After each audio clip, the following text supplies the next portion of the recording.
Let's go. How are you, fella? Good to see you. Wow. Dude, you're fucking dripping with diamonds, sir. What's going on? The road's been good to you. Look at you. I'm just so empty inside. This fills the hole for like it's like, you know, you go by, you're like, oh, and then you get home, you go, I hate my life. I hate my insides and no spirituality. But I get to look at my just emptiness on, you know. Dripping with rapper diamonds. I ran out of shit to buy. So, like, there's nothing. What kind of car are you driving? A Lexus IS 350. Oh, those are fun. It's nice. That's a good car. Bulletproof. Yeah. Never going to break. And it's so fast. And it's, you know, it's. But this is how fucked it. Okay, so I had the Lexus 350, right? Right. Or whatever. I went, and I had it for 7 months, maybe.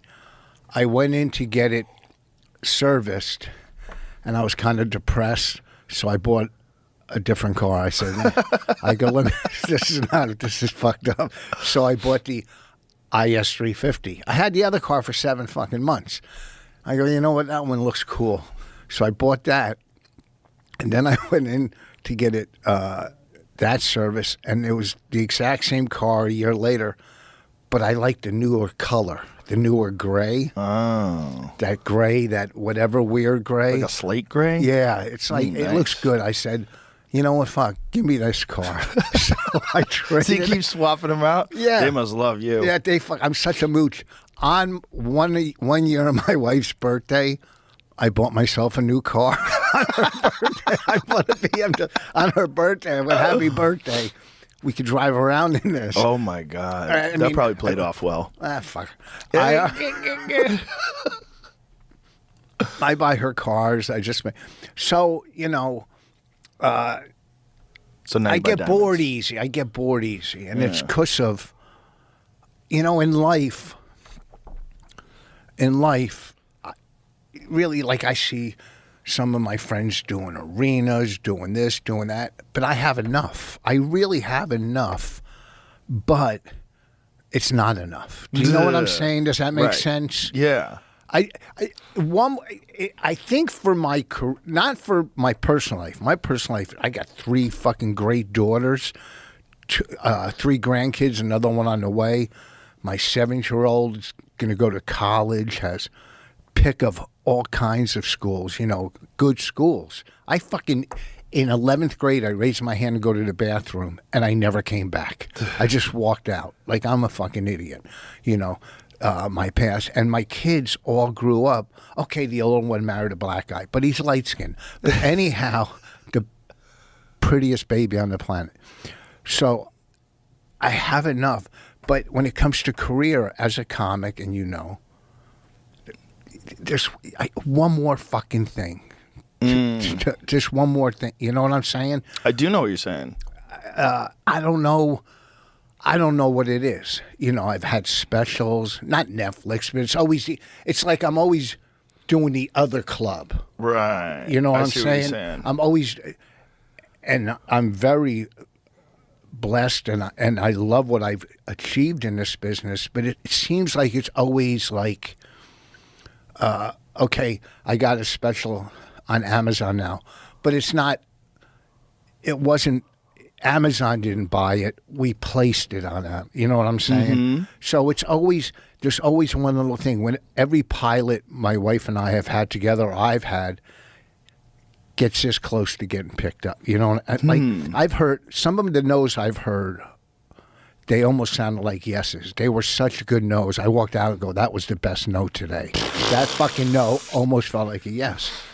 So in this business, do you think you put something in your mind to make all these things kind of fall short? Have you ever thought of that? Yeah, well, that's what my wife says. Yeah. Do you ever thought that, like, maybe the way you interface with the world is like your expectations are tempered, like in a way where you almost want to fail because it's more comforting that it happened again, rather than this new thing of success, which is going to force you to really focus and work harder to get more success. And it's a lot of pressure. And then you think about all the times you fucked up before, and you don't want to hear no again. You don't want to hear it, but you feel like it's coming, and you almost make it come. Well, I get that in life, growing up from my childhood through drug addiction, I became comfortable being uncomfortable. That was my life. Right. Comfortable being in the skids. Yeah, this was what I was used to. In this business, I don't really ever set myself up for failure. I mean, I produce, I come up with albums. I'm always coming up with new material, and I got 7 albums. I'll probably make an 8th album, which is it's a lot for a career, I would imagine. Yeah, it's great. I don't go into clubs and drink. I don't hit on waitresses. So I don't know. But my wife says the exact same thing you're saying. My wife said to me once, she said, because I have this power of thinking, like when I think really hard, it comes to me shit, right? Mm-hmm. And my wife goes, if you think you deserve $1 million, you'll get $1 million. And I said, God gives you what you need, not what you want. And then she said, do you think Chelsea Handler needed a TV show? So she kind of like debunked my whole need, and want thing. If you believe in some kind of power greater than you or spiritual, I'm not religious by any fucking, but shit comes to me. I don't think I fucking screw things up. I don't screw things up like, in meetings or when we do pilots or whatever. I do what I'm supposed to do, so I don't know. I mean, in comedy, for years, I might have been a little aggressive on stage or, a little whatever. I think everything now, well, especially now with clubs or whatever, it's all numbers. They don't give a fuck if you light the wait staff on fire. If you sold out the room, they go, oh, great, you were fabulous. I was working Catch years ago. I was at Catch, and Bill Hicks. Okay, so David Brenner's on stage, and they love David Brenner. He's killing. It was during the peak of David Brenner. He gets off. Bill Hicks goes up, and he says, growing up as a kid, I would see Robert Klein and David Brenner, and I figure if they could do it, I could do it. That was his opening show. So now he's doing his bit about Nancy Reagan, skinny, whatever, and calling her the anti-Christ. I mean, people are running out the door. They're running out the door. And then he gets off stage, and he says to me, he goes, what went wrong? But I swear to God, he goes, what went wrong? Was he serious? Yes. Or was he joking around? No, he was whatever. He was Bill. I don't know. It's hard to tell with him. Yeah. But anyhow, the manager or booker, now after they said to him, you can come and do a spot here anytime you want, because he was Bill Hicks. Do you see what I'm saying? He was Bill Hicks. I worked with him in Texas. It's when I first started, and I'm watching him, and we'll get back on track. I'm sorry to go off on these things. Go wherever you want to go. So we're working in Texas. He just breaks up. His girlfriend breaks up with him at the time. It's a true story. So he goes, where can you get a hooker? A prostitute. And the cab driver. I like how you got to clarify. Yeah, I know. That's, there's a lot of these young kids now that listen, okay? A hooker, a prostitute, okay? So the cab driver takes him to one house, because they would take you to and I go with him. He goes, take a ride. So then we go to one house. She knocks on the door, and she opens the door and goes, you're a cop, and slammed the door on him. Slammed the door. He was young, slammed the door in his face. Right? He looks like a cop. Then he went, but he also, the next place the cab driver took him, she opened the door and goes, you're too young, and slammed the door on him. Oh, my God. The next night, he did 10 minutes or whatever on how he can't pick up a prostitute in Lubbock, Texas. And I go, I'll never be this funny as long as I fucking live. Like, I've watched people going, amazing. And then I was running then with Bastille. That's when I was running with Bastille. Frankie Bastille? Yeah, I'll tell you He's a a good wild story. I fella. think I told you this story. I've told this story, and it's been told, but I don't know if I told it years ago when I did this. And then I'll get back to it. I'm not self-sabotaging. That's what you were getting to in my head. Am I self-sabotaging? No, not self-sabotaging. I don't think it's a self-sabotage thing. It's a not understanding the energy that you're putting out there and being accustomed to a certain result. Okay, if you're accustomed to missing, you're playing pool, you're accustomed to missing the 9-ball, you're gonna miss that fucking 9-ball every time. Well, it happens in golf, too. Yeah, I'm sure. It happens in golf. Same thing. You gotta reset the way you think about things. And if there's something that's eating away at you, that bothers you, that occupies your thoughts, you have to figure out what that is and clean that up. Because that's a big part of the problem with a lot of people. A lot of the problem with a lot of people is maybe they don't like something about themselves, they don't like what they've done, they don't like, choices they've made, and that's in your head all the time. Like the lack of clarity, the lack of peace is in your head all the time. Well, and it's not this is not an easy thing I'm saying. I'm not saying this is like, okay, here's the real formula. Just go out, follow these 3 steps, and you're going to be rich and famous. No. It's not that. It's just that success generally happens when you've got as many pieces as possible in order correctly. And failure generally happens when you're overwhelmed by too many things that are not working right. And your attention and your focus is on them. You're divided. A lot of times you see it's like a terrible relationship. I've known a lot of really talented people that sabotage themselves with a terrible relationship. And they think somehow or another that this is just how relationships are, and they're terrible in that relationship. And then they can never be who they could be. They can never reach their full potential because they're always burdened down by these fucking squabbles they're having with their girlfriend or their boyfriend. That's also too a God thing where you think I could fix this person or I could change him. No one can. That's change Brian you. Callen. Brian Callen his whole life. I would tell him, get out now.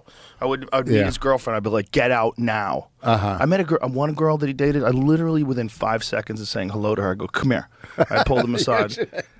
Cut to, okay? He doesn't listen. Later that night, she's drinking wine. She's fucking hammered. It's a disaster. She winds up living with him. Eventually figures it out, gets rid of her. A couple years later, he's walking down the street on Sunset, and she's street walking. No. Yes, girl he was living with at one point in time. This is Brian Callen. He felt abandoned when he was young, and so I believe I'm speaking for him. And so he's a sweet guy, and he tries to reach out and fix people. Well, here's my Brian Callen story. It's very funny.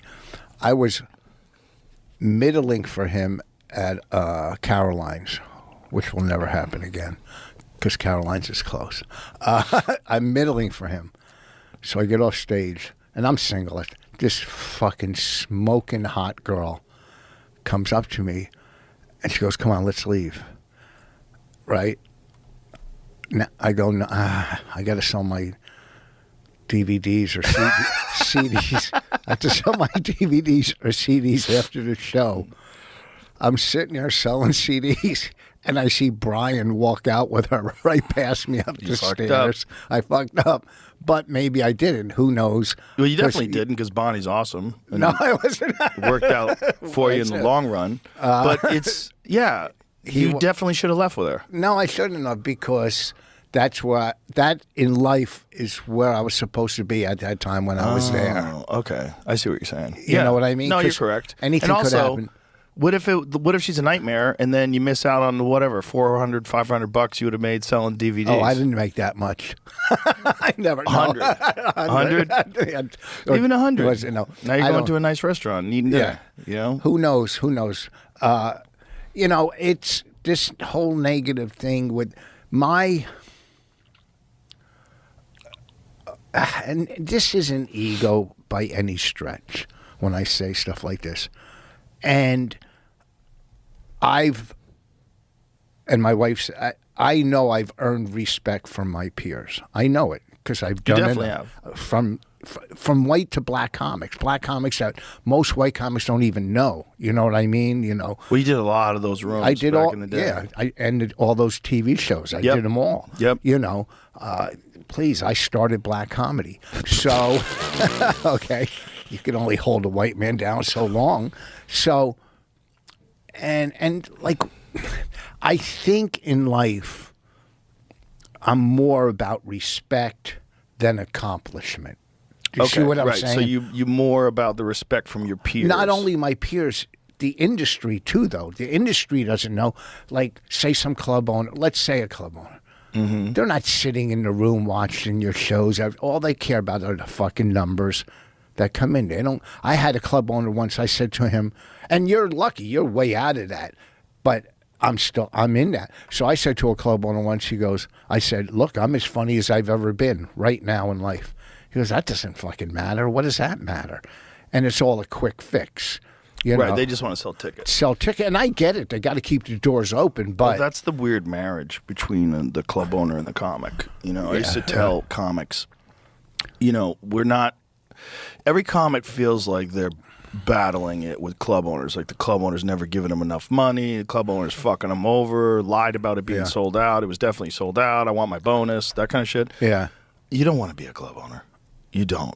You don't. I mean, I give that advice, then I became one, but just by necessity. But I was like, this is an important relationship. Like, you got to be nice to them, and so they respect you, and you should. Because everybody in the beginning, you feel like you're ignored by them, but it's a weird thing because they're just in the business of comedy. Unless you get like Brian Dorfman and Zanies, he really loves comedy. You know, there's a few. Wendy from Comedy Works in Denver. I'll tell you my Wendy story in a few. I love Wendy. Better be a good story. So you'll like it. Okay. But my point is, it's like, well, Corey in Rhode Island's one of the best fucking nicest guys on the planet. Rhode Island's? What's that one? Comedy Connection. Oh, yes. Mark in Rochester. Yeah. To me, James and Governors. The Comedy Connection in Rhode Island's weird because you're in a bank. I know. So it's strange. They that's turn how a bank into a comedy club. That's how bad the market's doing. Well, that was in the 80s they did that. That was when I was a kid. It's such a... He fixed the whole thing up. Yeah, it's the great. whole camera system. It's a great club. It was always a great club. Plus, there's not a lot in Rhode Island, so when you go there, people are so happy to see you. It's my and I'm not bad mouthing her, Wendy. I don't know her like this. Okay. So I worked the club twice, and the second time I worked there was Halloween weekend. I mean, there was a guy in the audience in blackface, whatever, you know. So really, yeah, this was, I don't know, 10, 15 years ago. 15 years ago. 10 years ago. But wait a second. So she wasn't even there the week. Okay. She tells my manager, I did a lot of crowd work, whatever. Yeah. So anyhow, I'm working at Syracuse Funny Bone, and my middle, very funny guy. I think he passed away. He was an older guy, really great joke writer. He's from Denver. He goes, I do a podcast with Wendy. And he sees that I'm closing, and he goes, I'll talk to her. So I email Wendy. And I go, hey, listen, why don't we start from scratch? Let bygones be bygones. Start over, whatever. I'd love to come back in. And she doesn't get back to me. So I write, by your lack of response, it looks like you want to move forward. Here are some available dates. Right? And she doesn't get back to me again. Shocker. And I write, can I bring my own middle? What do I care? Right, it's over. It's right. funny. I'm trying to be funny. So she was just upset that you did crowd work? That's it? No, well, the numbers were low, probably. It was Halloween weekend. Right. But I work enough. And I'm saying, I'm not bad-mouthing any of these people, because you bad-mouth, you're the one who looks bad. I'm not bad-mouthing them. She's got a business to run, whatever she's got to do, just like any of them. They have a business to run. If this is who they're going to bring in to keep their doors open, I'll always find fucking work. I don't care. You know what I'm saying? Yes. And industry-wise, I mean, now it's a whole... Look, my wife is killing it because she's a writer and a comic, and, she's writing movies. She's punching out movies. She wrote for the Golden Globes. She has different outlets. You want a cigar? No, that's cool. Ask yourself this: who has access to your medical history? In theory, it's just you and your doctor. But in reality, hundreds of shady companies called data brokers are keeping tabs on every symptom you Google, every treatment you research, and every pre-existing condition they think you might have. That's valuable intel for advertisers and insurance companies who will take any excuse to raise your premiums. But there's a way to get your privacy back, and that is with ExpressVPN. With ExpressVPN, 100% of your online activity is rerouted through secure encrypted servers. This makes it impossible for third parties to invade your privacy. ExpressVPN also hides your IP address, which is the number used to identify you on the internet. Without your IP address, data brokers can't use it to track and sell your activity. Plus, ExpressVPN is easy to use. It just takes one click. And it works on all your devices: phones, tablets, desktops, even TVs, and on up to 8 devices at the same time. This is why ExpressVPN is the #1 rated VPN by the experts at CNET and The Verge. And the best part? Podcast listeners can get 4 extra months of ExpressVPN for free at expressvpn.com/Rogan or by tapping the banner. And if you're watching on YouTube, you can get your 4 free months by scanning the QR code on screen or by clicking the link in the description. God, when I quit cigarettes, I quit cigars because Good I for was you. scared I was going to start smoking You it. probably would. I probably would because it would lead, Yeah, you're puffing on tobacco. Yeah, You're going to want to it's- inhale it. That's why, I can't even put a dick in my mouth because I'm scared. I understand. You know that. So, she has different outlets as a stand-up. I'm just a stand-up. I'm a club comic. I love, I do theaters. I do whatever, but I love doing, I really like doing clubs. So it It's sounds just- like you're doing exactly what you want to do. Yes. So what the fuck's the problem? I don't think there is a problem, but I said just one more thing to put it over the top. Do you know what I mean? Mm-hmm. One more. You're never totally satisfied, Rich Voss. Well, that's a good point. Yes, I'm an addict. Yeah, maybe So that's it. look, here's my fucking. Here's how fucked up I am. how fucked up are you? I'm gonna tell you right now, son. As you glitter in diamonds. And this is not in the morning. I drink my coffee. I sit at the table, Sounds like me. and I put a bird feeder, and I watch the birds feed, and it's very relaxing. Yeah, Watching them all that's come and beautiful. feed. It's very, very relaxing. Right. Okay. Now, I have 7 bird feeders around my property because I figured, well, this will be 7 times more relaxing watching No, now you birds. got bird chaos. No, but they're all over. I mean, I got ones that with a video camera, I could see who's coming. The squirrel, I don't care if the squirrel eats but it's my addictive personality Right. where You always want more. a little more. Yeah, just a little more. New car. Different color. Same Really? car. Yeah. Yeah, Look, I'm one not more ring. fucking One more ring. One more tattoo. I took 2 off. So it's, and I work on myself. I go to meetings 2-3 a week. I Still, after all these years. yeah. Do you still feel the pull after all these years? No, I haven't got gambling to fall back on. What are you gambling on? What am I gambling on? Yeah. Well, I mean, once in a while, I'll play on my phone at night slots. Oh, boy. I did real well. You made money? Last year. I got to say, slots on your phone sounds like the dumbest fucking idea because there is no way it's not fixed. At least a slot machine is random. Well, slots in the casinos, the biggest sucker bet on the planet. biggest sucker bet. I'll play craps. If I'm going to gamble in a casino, I'm going to play craps like a man. You know what drives me But- fucking crazy when I hear that someone hits the slots and then they won't give out. They won't give the money because there was an error with the machine. That's bullshit. I've heard that Yeah. many times. Like, fuck your error. This Give is- that guy his money.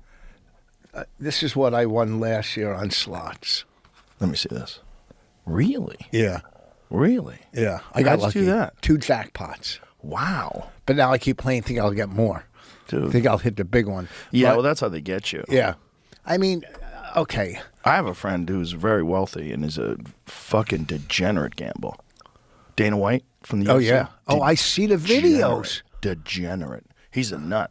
But I just- was just reading an article about Hunter Campbell, who's the financial officer, was like trying to talk to him, just saying you're killing me. Like, why are you doing this? He loves it. Loves it.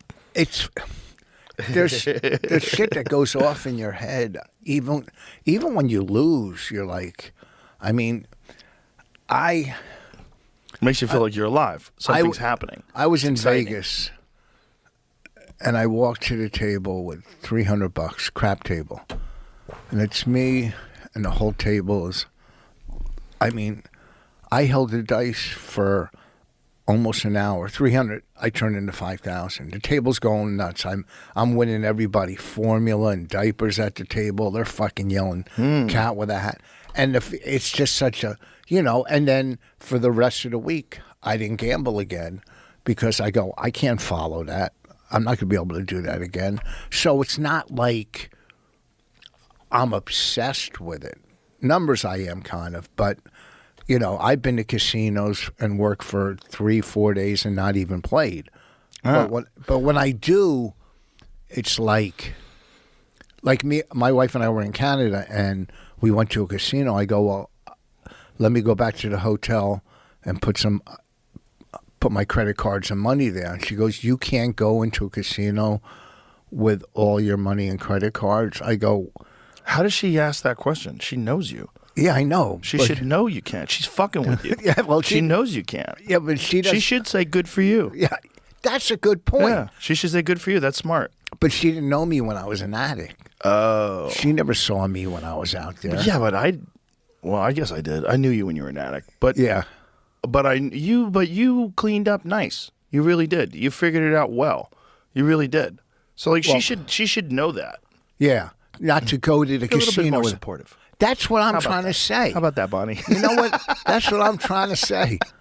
I mean, You guys are one of the funniest couples of all time, though. There's like you. a few, like Christina Pazitsky and Tom Segura, Natasha Leggero, Oh, Moshe yeah. Kasher. There's a few, like, people say like comics shouldn't date comics. Well, else? I don't know about that because sometimes it fucking works really well. What am I going to do? Come home to a dentist?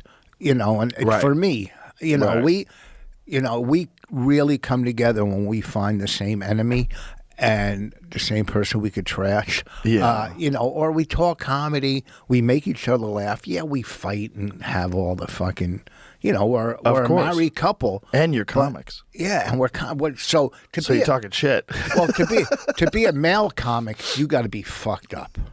To be a female comic, that's a whole nother level of fucking up. Because, they go on the road, they got to worry about everything. They gotta Or worry females. about fans. Yeah, they got to worry Yes, about fans where they're- attacking them. where they're staying, Right. what it's like. Getting It's tough. stalked. Oh, yeah, it's horrible. And thank you for saying we're funny. Yeah, we're together. You guys are very funny. It's Thank you. like, I always use it as an example because comics will say all the time, don't date comics.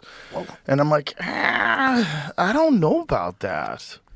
I don't know about that because, like, why not? I don't think you should never date blur. Although I stopped dating Italians when I was 21. Oh, yeah. Yeah, it's just like the last one swung at me. I was like, I'm done. Well, I only date. As she was swinging, I was like, I can't believe she's swinging at me. That's hilarious. Like, while this was happening, her arm was pulling back. It was coming towards my face. Like, I can't fucking believe this is happening.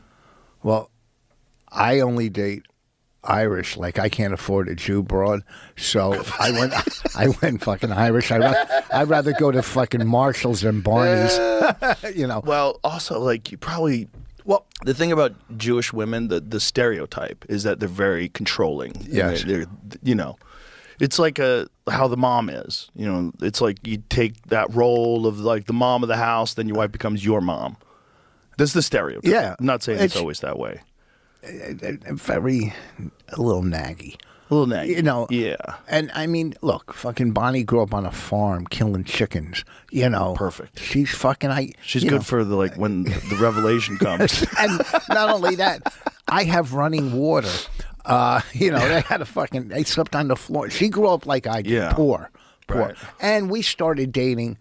I mean, I was already in the business for I don't know how many years. It's like they say don't date comics. Yeah, well, if you're a new comic and they're a new comic, it's going to be competition the whole time. It's going to be jealousy. But I was already established, and she was established. Yeah, but it doesn't have to be. It doesn't have to be. It could be, but it doesn't. Like these like hard fast rules, they don't work. It all completely depends on the individual. I mean, how different are comics? Like, how different are you to Shane Gillis? How different am I to Ari Shaffir? Like, we're all different. Even though we're all real good friends, there's no hard rules. No. I luckily came up with one of the strongest crews in New York. Oh, you came up with an amazing crew. From Patrice, Norton, Billy, Bobby, Colin, Kev, little, Kevin Hart. It was an amazing crew. Our crew, and then Bonnie hung Bro, I with knew us. you back when you had Jerry curls. You knew me when I was doing Robin Gibbons bits. You knew. That's right. It was the 80s. You don't remember. You might remember. We were working a one-nighter in Seaside, New Jersey. It was my ex-wife. And me, you, and her took a walk to the boardwalk. We were in Seaside, right on the boardwalk. And it was just me, you, and her. And I think you just came down from Boston. And I don't think you were living in New York. I think you were just doing some shows, some one-nighters and shit. And we did a one-nighter. Okay, I probably first... It had to be... I got 39 years with her. Probably like 38 years ago. That doesn't even make sense because I've been doing comedy for 37 years. Okay, so then I was with Bonnie. So yeah, I mean Kelly. So I had. You're right. I had. It had to be like 1990 then. Yeah, I had like 4 years clean. 90 was when I first started coming to New York. Okay, you were already clean by then. Yeah. That's So right. I was already married. So yeah, I had 5 years clean. So it was maybe like 34 years ago, which could fall or 35. Okay. So yeah, we're working a one-nighter, and I remember walking up the street, me, you, and Bonnie, to the boardwalk. I mean Kelly, Right. Kelly To the boardwalk. to the boardwalk, and it was just some one-nighter.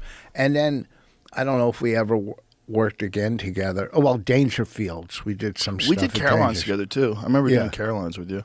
We did. We did a lot of Dangerfield shows together. Yeah. You remember? Did we ever do prom shows together? Yes. Oh Jesus!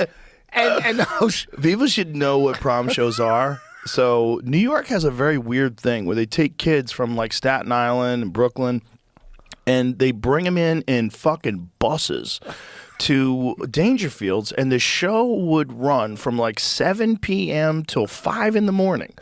No break. No break. You would go one show and you get paid by the show. It was like, It was good money. I forget what it was, Yeah. but it was like you get paid, but like you can make a couple grand in a night if you did Yeah. the whole night. So you would do stand up from 7 p.m. to like 5 a.m. But sometimes some of the shows were the same. Some of the same crowd. Most Like, of the shows. Yeah. Yeah. Yeah, They didn't move the people out. They just pushed new kids in. And they wanted you to do the same jokes so that the kids would leave.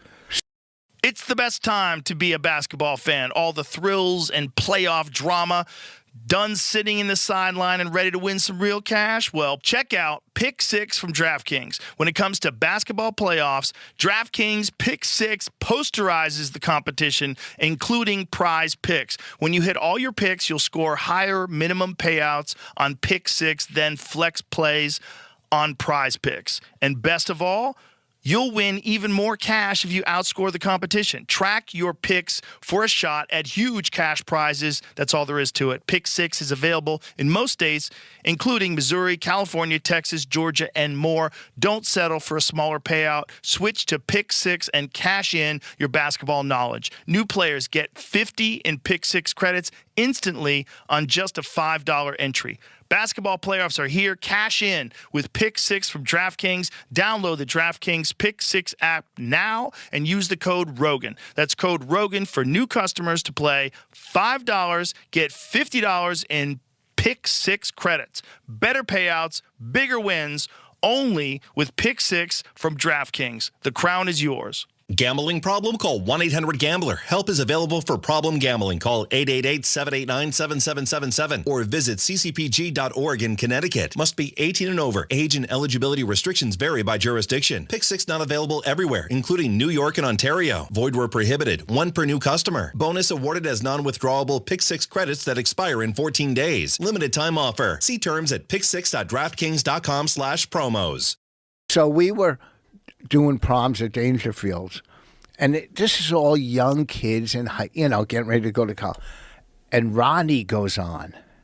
He walks on stage in a robe, drunk. He's not doing comedy.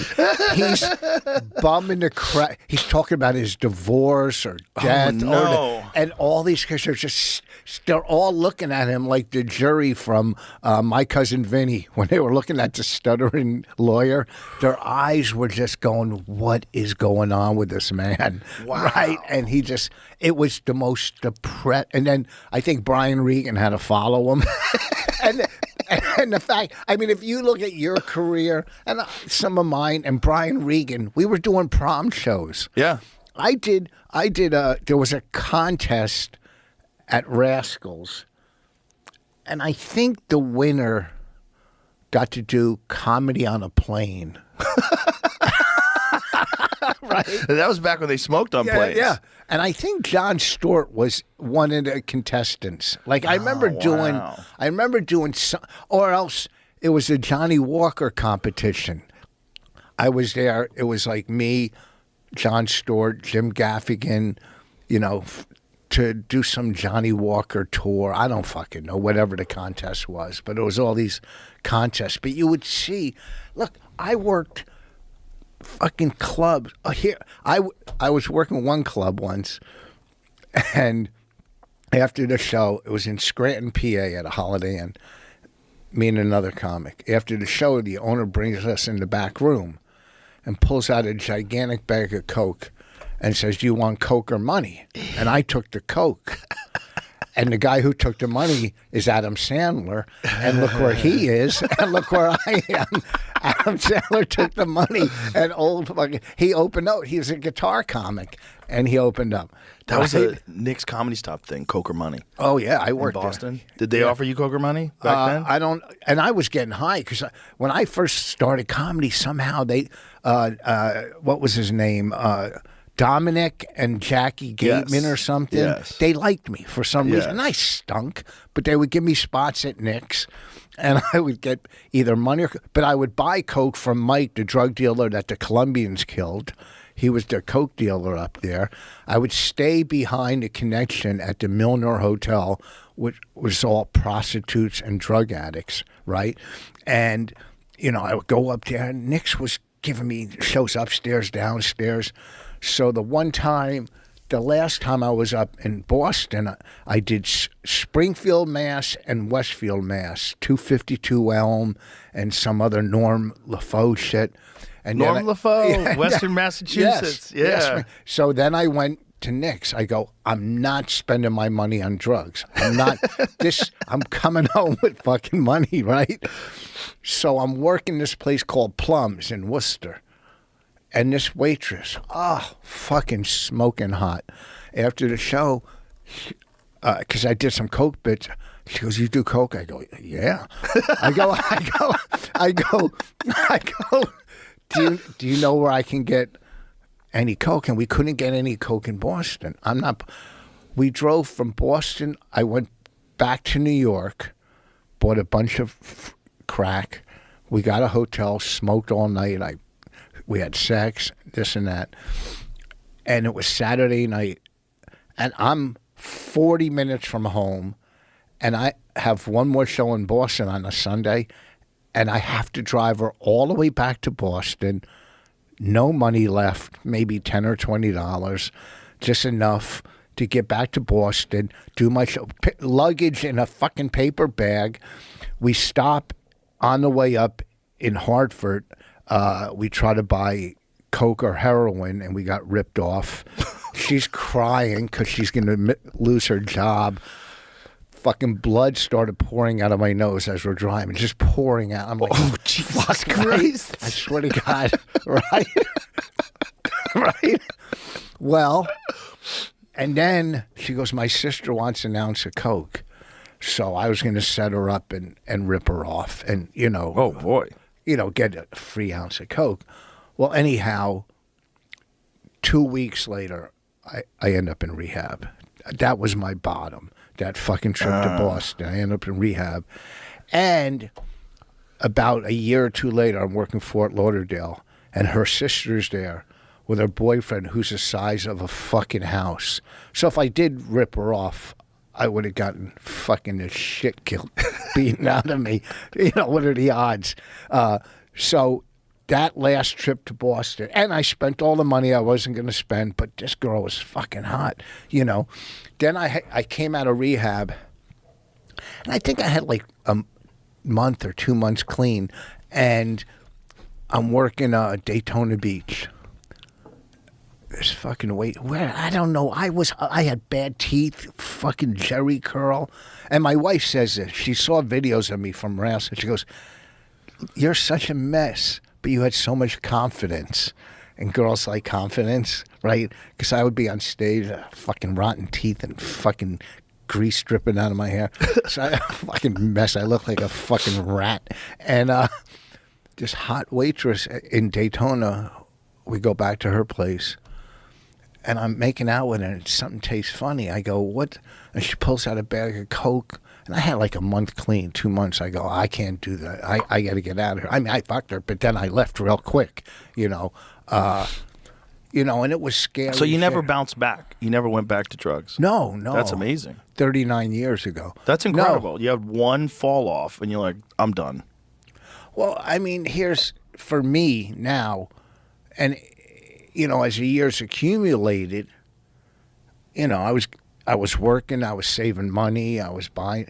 If I went and got high now, this watch alone would kill me. I could pawn this watch. Right. It would be enough money for me to die. Right. Money I've hidden around the house. No one's going to find it. I don't even think, hey, we're going to go to Foster's house and find his money. This shit is fucking hidden well. All right? So go fuck yourselves. So anyhow, I'll die.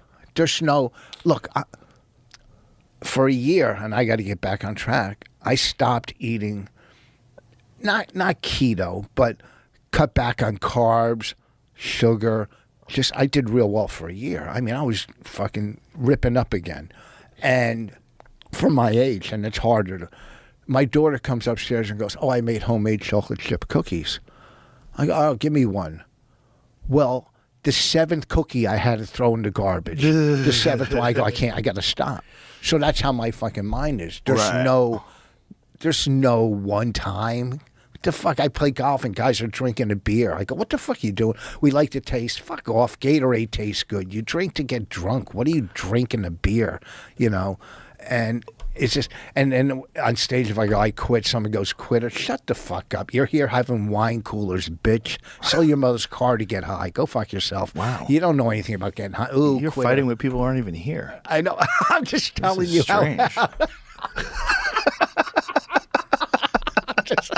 You're in the shower arguing with these guys. Oh, do you know how many fucking arguments I've had? I thought you were going to bring in your whole pro-Palestinian crew that I was going to fight today, which I have stuff printed out. We'll read later. But yeah, it's so funny you're having fights with people. You don't ever lay in bed or have arguments with people that No. you've never had. I did when I was young. Yeah, I figured that out when I was younger. This is stupid. And when the impulse comes, which it does, Yeah. I go, this is stupid. I talk to Yeah. myself. I just coach myself. Yeah. You got to have like another voice in your head. Yeah, but Most people have one voice in their head, and that Yeah. voice is like, we should go get high, or we should do this, or we should do Yeah. that. You have to have a second voice. And the second voice is like, what advice would I give me? And the advice I'd give me is like, you're wasting your time arguing in the shower with someone who they don't even know you're arguing with them. I know, it's true. You're not even there. You're like replaying it out in your head so you could have had a better thing to say to them. They say they're living rent-free in your head. Yes, that's what it is. Yeah, I don't allow anybody in my head. No, I had the second voice. I do, and I'm not religious by any, but I'll say, God get me off. What should I do? What's my purpose? Or what can I do in life? Look, my main purpose in life, besides my main purpose is staying sober. Because if I don't, I'm dead easily, and everything I throw away. Okay. Then my family, obviously, and my career, all the shit I put about Israel, this and that. That's my life is comedy. But I think in life, if you're not part of like I say, solution, you're part of the problem with what's going on in this world, mainly in this country, the anti-Semitism in this country. The anti-Semitism in this country is weird because it popped up like it was hiding. After October 7th, it popped up like it was hiding. Like, what? Where? Has this been here the whole time? It was weird. And I think there's a lot of it on Twitter and these places that I think is not human beings, and that inspires human beings to get bold. I think there's a lot of it that's bots. There's a lot of it that's I see these. I've like when someone says something outrageous on Twitter, I'll go to the account and see like what they're doing and sometimes I go, oh, this isn't a person. Like you can figure it out after like a couple of pages. Like this is not an actual person. This is a person that jumps onto every controversial subject and says something insightful. And they do it over and over again. And you see it with abortion, you see it with immigration, you see it with voting, you see it with the rigged elections. Like there was an FBI analyst who took a look at Twitter before the purchase, and he said, I think it's as much as 80% bots. I think we're getting played as a civilization, back and forth. I think so many people are vulnerable to like following a narrative. Well, and I agree. And I've said this, and I believe in free speech. When we talked about this, you didn't agree with it, but I didn't agree with free speech? No.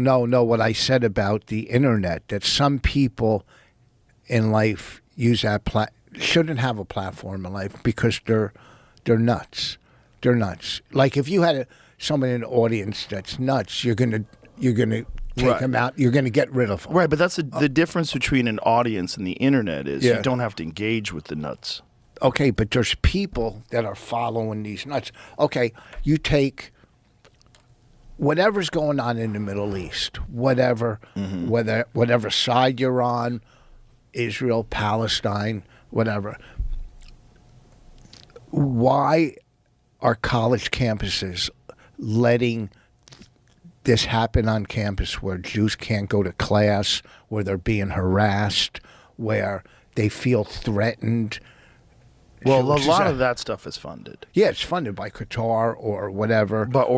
Whoever's doing it, there's certainly there's funding and organization involved. These aren't organic protests that just pop up. No, of course. Everybody wants to think they are because some people join organically. They hop in, but it's not. No, these are all being organized. Of course. Including the anti-Elon protests, including like the end to oligarchy rallies that they have with AOC and Bernie Sanders. All this shit is it's all getting funded and astroturfed, and they're bussing people in. They're manufacturing a movement. Of course, and I mean, listen, they didn't all go out and buy the same tents. Right. It's and there's I don't know how many that are getting funded, and then they bring in. It's just like.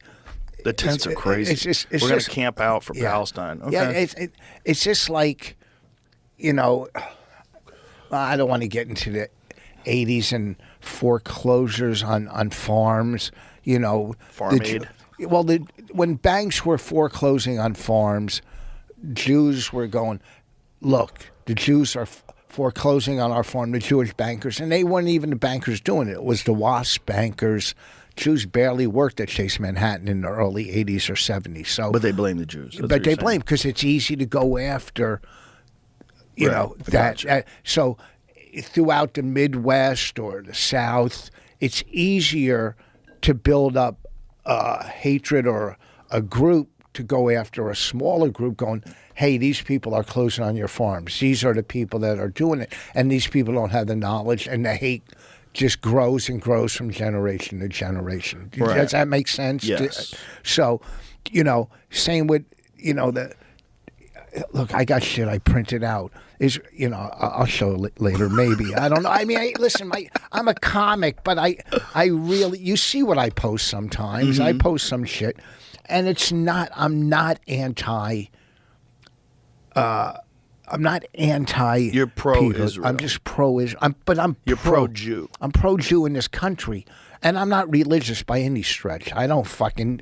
I think it's a holiday now. It's Passover or something. I don't fucking know. I'm not religious. My cousins were. My family wasn't. You think about it as a people. I think about it as, yes, as a people. You know, if what was happening in this world to black people or gay people, these colleges would put an end to it. It would stop. All right. If people were ripping down posters of hostages, of black hostages or gay hostages when that was happening, it wouldn't happen. It wouldn't. Yeah, that happen. was crazy. That was crazy where people were upset that people wanted people to bring the hostages home. Like these hostages, some of them were aid workers. Yes. Some of them were people that like lived there so they could help people in Gaza. The whole thing is so crazy. But I wonder, like, how did they get turned that way? Or were they, like what I said, like they were in hiding? There was like See, as a person who's not a Jew, I would hear about all the anti-Semitism. Like, yeah, there's always going to be some, Yeah. but maybe everyone's exaggerating. But then when this, after October 7th, it was just like, oh, What the Jesus, fuck? it's fucking everywhere. Are you? What's your background? Irish? Italian. Italian. Yeah, mostly 1/4 Irish. Okay. If every surrounding country Right, was hated attacking Italians. Oh, I get it. Italy, they're going to fight back by any Listen, means necessary. I 100% I'm going to show you. get Can it. I show you some stuff? Okay. Pictures?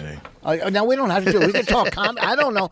I got to do a little of it. A little. Whatever you want. I don't care. Do whatever you want. I'm joking around. But yeah, no, I understand. And I think that's also one of the things that people like. My wife should keep away. Go ahead. When people get angry about Jews is because they think that Jews always stick together.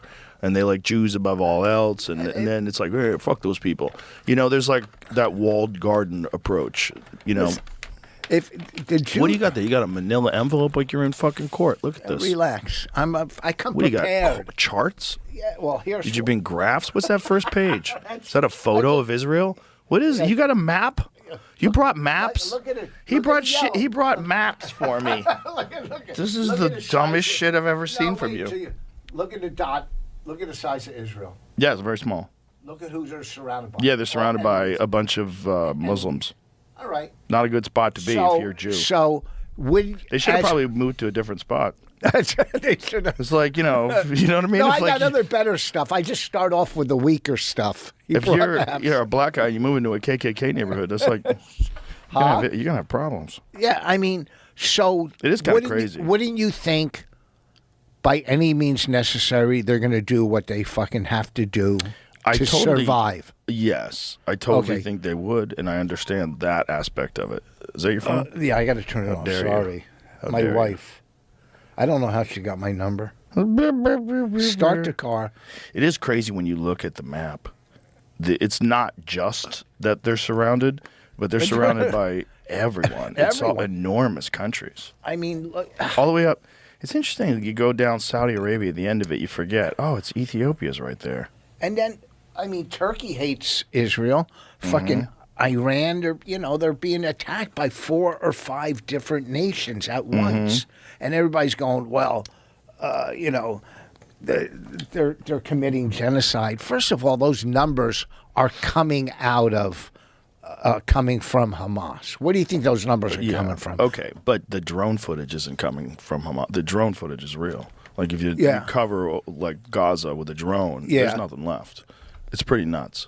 Well, I bet you if they released the hostages October 10th, Yeah, it none of wouldn't this happen. shit would have happened. That's true. None of this shit would have happened. During the Clinton administration, Arafat was in the White House probably 6 or 7 times. The head of the CIA during the Clinton administration visited the White House twice. Arafat 6 or 7 times, and they offered a 2-state solution. Clinton, that would have been Clinton's legacy to have peace and a 2 states. But Arafat kept turning it down because Arafat's a terrorist. And if he does that, what purpose does he serve? What purpose? As he's Is it that simple? Well, to me it is because I'm not the smartest. But That's part of the problem. Well, part of they- the problem no, with Israel and Palestine, and I've sat down and thought about this conflict. Uh-huh. Not that I'm an expert either, but it's almost insurmountable. It's been, and then now after October 7th, with all the bombings and when they leveled Gaza, it's like, how do you fix this? It's like you've created whatever the numbers are. Yeah. Whether it's 70,000 people or 20,000 people that have been killed that are innocents. You've created so many more potential terrorists Yes. because so many of the children of those people and the brothers and sisters and relatives of those people. So it's like reinforced this desire to fight against Israel. but And you could squash that. You just keep pounding them down till there's nothing left, which is what it seems that they're doing. And I understand it from a tactical perspective, I guess. do we have that animosity and hatred from Japan towards us, where we dropped, and killed 350,000 people? Well, they did for a while. Yeah, but They certainly did for a long while. Yeah, but I now- had friends who'd go to Japan in the 70s, and they said Yeah. you could feel the hatred. yeah, but now it's 55 Yeah, years they're not later. like that at all now. Yeah, okay, But it's a so- totally, completely different generation. So you think future generations will think about Israel the same way we think about Japan? Or Japan thinks about us? No, because future generations in the Middle East, this has been going since day one, since the 6-Day War, Oh, yeah. since the Yom Kippur War, since day one they've been being attacked. So there's never no. Well, it's also before Israel was founded. You got to go back to how they were being persecuted in Europe. It was insane. Yes. There's this guy Daryl Cooper's a lightning rod for controversy, unfortunately, but he's got an amazing podcast, and he's got this series called Fear and Loathing in the New Jerusalem, and it starts out with the Jews being persecuted in Europe, and he takes you through what it would have been like for those people, and the gangs of people roaming down the streets, raping women, beating men to death in the streets. And it's so crazy because it's real. It happened, and it was these people's neighbors. And, this was why they got so many people to move to Israel in the first place. Yeah. Because when they said, look, we're setting up a state for Jews from all these Eastern European Jews are like, okay, we're in. And they moved. And then you had and they've also been there since Christ. They've been in Israel. Jews have even been before that, right? a couple of weeks. But I think Yes. it predates. Doesn't it predate Jesus? Yeah, Like, I'm not a historian. This isn't my let's whole find life. out. Let's find out since we can. What is the earliest? When did Jews first settle the land that's now known as Israel? It was Judea back then, right? Like what was it called? What was it initially called? Miami. But also, this is like, this is one of the reasons why this area is so contentious, is because Christians really believe that when Jesus Holy comes Land. back, that's He's where he's going coming to come. back to Jerusalem, He's going to come yes. back to Jerusalem. Like, are you fucking sure? But here's All right, sure. here's another thing too.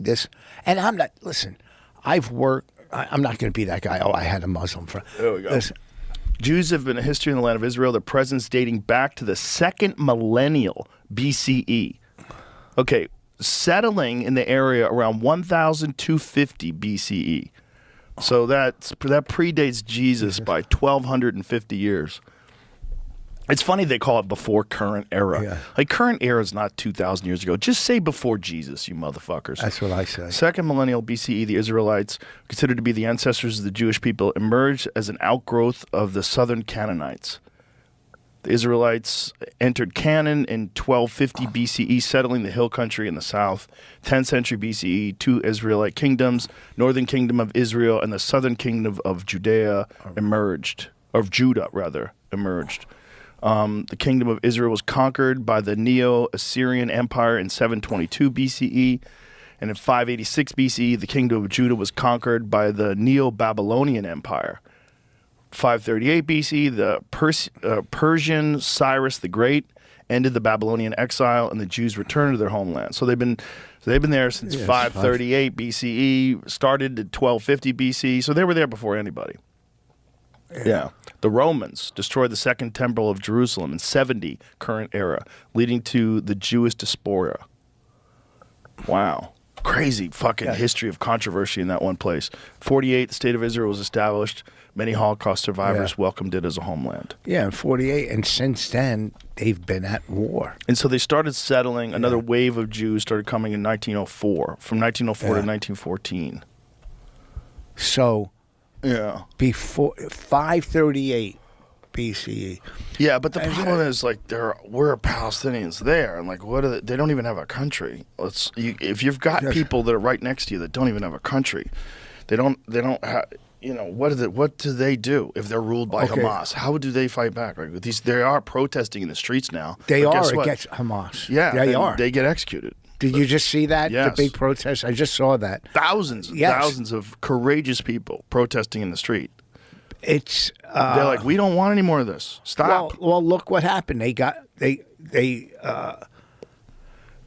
I mean, because of Israel's help, got Assad out of Syria. Now the rebels took over, but Assad killed almost 500,000 of his own people, tortured 100,000. I mean, those are the numbers I read. I don't know if they're exact, but he's There's gone. a lot of controversial about Assad in Syria. Yeah. There's a lot of controversy, you know, about what actually happened and why we were backing the rebels. I mean, we essentially backed ISIS, which is crazy. We backed Al Qaeda, which is just nuts. But he was more dangerous in Syria According than to to our the rebel. Also according to Israel, because Israel weakened Iran's military after they were attacked by Iran, who was supplying Assad with weapons. You know what's really fucked? Before Iran became a religious state, women were like wearing miniskirts. They were hot. It was like there was freedom everywhere. People were like chilling. It seemed almost like Europe. It's probably like a resort vacation. Like they were beautiful. Oh, they were gorgeous women. That Persian women have incredible genes. It's like you look at these photos from, like, see if you can find some photos of Iran like early 1970s. I was seeing some things on it this morning, actually, on the way over here, or before I left my house. I was seeing this. It's so hard to imagine that a place that had a democratically elected leader, it was kind of almost European, and then now it's just a full religious state, and anybody who protests against the government gets assassinated. Like they assassinated an Olympic gold medalist wrestler because he was perceived to be protesting. I don't even know if he actually protested. It was like some things that you post online. Like if women take off their headscarves, they can get killed. But why? It's crazy that a country can fall like that. I don't get where gays or women or whatever are backing. They're basically backing Hamas. Yeah. I don't get. They're retarded. I That's don't why. get it. Because they just do the new thing. What's the new thing? Is it climate change? Why am I yelling? Climate change? Okay, climate change. Do Black Lives Matter? Okay, Black Lives Matter. It's all it is. There's a lot of people out there that are just retarded, and those are the people that you see getting bussed into these rallies, and there's just a lot of dopes that you could get to agree with almost anything. And there's gay people for Hamas, believe it or not. Trans people for Hamas. It's fucking. I know. Blacks for the Klan. It's hard to tell how many of them are real because there's a few people that troll online and they'll pretend I'm a trans woman, but I'm also a Muslim. Like, okay, they will throw you off a fucking roof. No, bitch. there's none left. There's no roofs left. There's a couple high points. It's just hard to get to them. And obviously, as a comic, I believe in the First Amendment. I say shit that you can't cancel me. Anyhow, I believe, and maybe I'm wrong, and maybe you disagree. I want to see your opinion. Look at this. Okay, after this. Iran for the 1970s. Look, girls in miniskirts looking hot. That looks like Europe. Look at this. Girl sitting in front of a car. Cute little outfit. She'd be fucking killed doing that now. Yeah. Look at the beaches in Iran in the 1970s. Isn't that fucking crazy? No litter. Look at these. God Look damn, at the tits on that one. hot. One lady, though, that was the future. The future's in the lower right corner. Oh. Covered up like Yoda. It's crazy. It's crazy. Hey, That's what happened to that place. Like, what- look at these people all hanging out, Oh, what- being free. 1979 is when it all went to shit. And they call it the revolution, but I think it was U.S. backed, son. Okay, what's your opinion? This is my opinion. Free speech, protest all you want at colleges, protest wherever, but take off the masks. I think you should take off the masks, period. Yes, I don't 'cause- believe in a society where people walk around with their faces covered. I Well- think it's too dangerous. Yes. It's a public safety issue. It's too hard to identify criminals. It's too hard to identify someone who commits a crime. during the Vietnam protests, there was never a mask. Those Right. people were proud to protest against the Vietnam War. But there They also were out wasn't there. facial recognition software and cameras in the sky. It was like, there's a lot of That's true. considerations. That's true.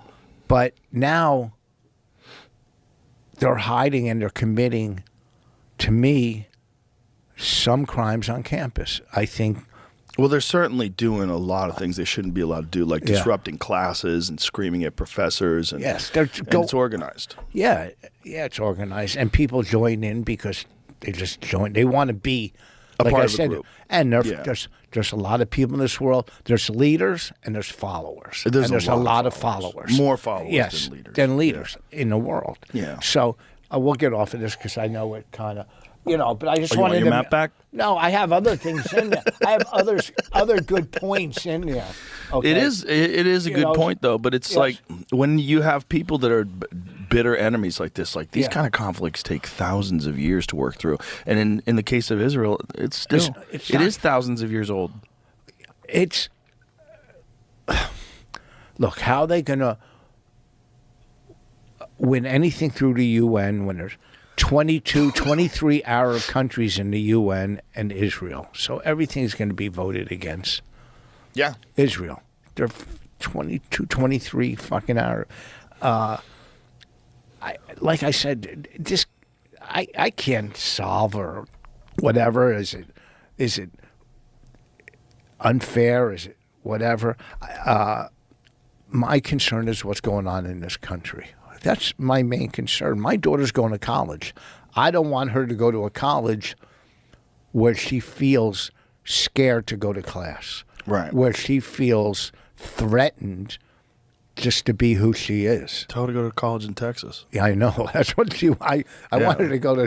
So They have Southern- concealed carry on college campuses here. it's so. It's, Yeah, this is a different place. it's a different time. This is but what it's- America is supposed to be in a lot of ways. It's supposed to be a lot more free, less laws. But there's a lot of laws here that are kind of crazy.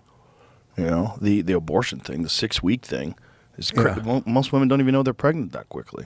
I think if a woman. If a woman, If a lady, a woman, okay. I told you I walked out in 11th grade. If a lady, I think, does all her chores, I think once a week she should be able to wear slacks. Abortion to me, it's not really. I think a man, and I could be wrong. If you're married or you live with your spouse, the male might have 25% of the decision, maybe 30. But some single guy probably never had a girlfriend, never lived with a girl. Shut the fuck up. Yeah. Hey, shut the fuck up. You You- know what? You just Yeah. want to be part of something. well, people love controlling people, though. Yes. They really do. Which is why those climate protests drove me fucking crazy. Where they would Yeah. protest for climate change by blocking the highway. Those fucking idiots. Yeah. All they want to do is control people. That's what they want to do. You're not changing anyone's mind. No, not by at all. Holding a flag in the middle of the highway. You're just Yes. pissing people off, but you're controlling people by stopping traffic, and that's what people like to do. They like to control people. And they don't know if somebody's given birth or somebody has to get to the hospital or for anything. 100%. It's all self-centered. Fucking, I'm more important than you. Yes. Throwing paint on somebody with a fur. They should turn around and fucking beat the daylights out of them. Or these fucking climate people walking into the Reich Museum or the Van Gogh and throwing paint on a fucking or gluing yourself to the wall. Yeah, like, what the it's crazy. And then again, You see what they did at the Porsche dealership? They glued themselves to the floor, and the Porsche dealership, they just shut the lights off and left them in there. Oh, really? Yeah, fuck you. They They came back the glued next day. themselves to They the glued their floor. hands to the floor, like that they're going to stop everything, and they were like, okay, good. We'll just shut the doors. Porsches Shut are the doors, leave them in there to shit themselves. good. Porsches are nice cars. Why would Beautiful they cars. attack Porsches? They're only doing it because they know it'll get attention. That's all it is. It's usually a bunch of very privileged, rich kids, white Yes. kids, that come from a family that has a lot of wealth, and to rebel against their parents or probably fucking investment bankers or something, they decide they're going to fight climate change, man. And they don't even understand what they're fighting. They don't understand the science. They don't. It's complex. It's multi-layered and nuanced, and there's a lot of propaganda that's attached to what they call the green agenda, because the green agenda, like all things that are big and public, is profitable. They have a bunch of companies that, if they can get these laws pushed forward, they can have industries that emerge, and their industry can benefit from all these laws, and so they'll fund protests. They'll get Yes. people to do things, but it's all 4D chess. There's all these multiple layers of things happening, and then there's the inconvenient actual climate data that the Washington Post printed that showed that over the last 50 million years, we're in a decline. The Earth is in a cooling period. And the Earth's never, like, you probably know this, but for people who don't, there's never been a static temperature on Earth. It's always gone up and down wildly. It's unpredictable. It has multiple factors. Carbon is probably one of them, but it's not the big one. It's not all of it. There's solar activity that's you can't control at all. Solar flares happen, and some of them happen. They've happened in the early 1800s. They blew out all the fucking Morse code systems. Like, what was like there was a big solar flare in the 1800s that.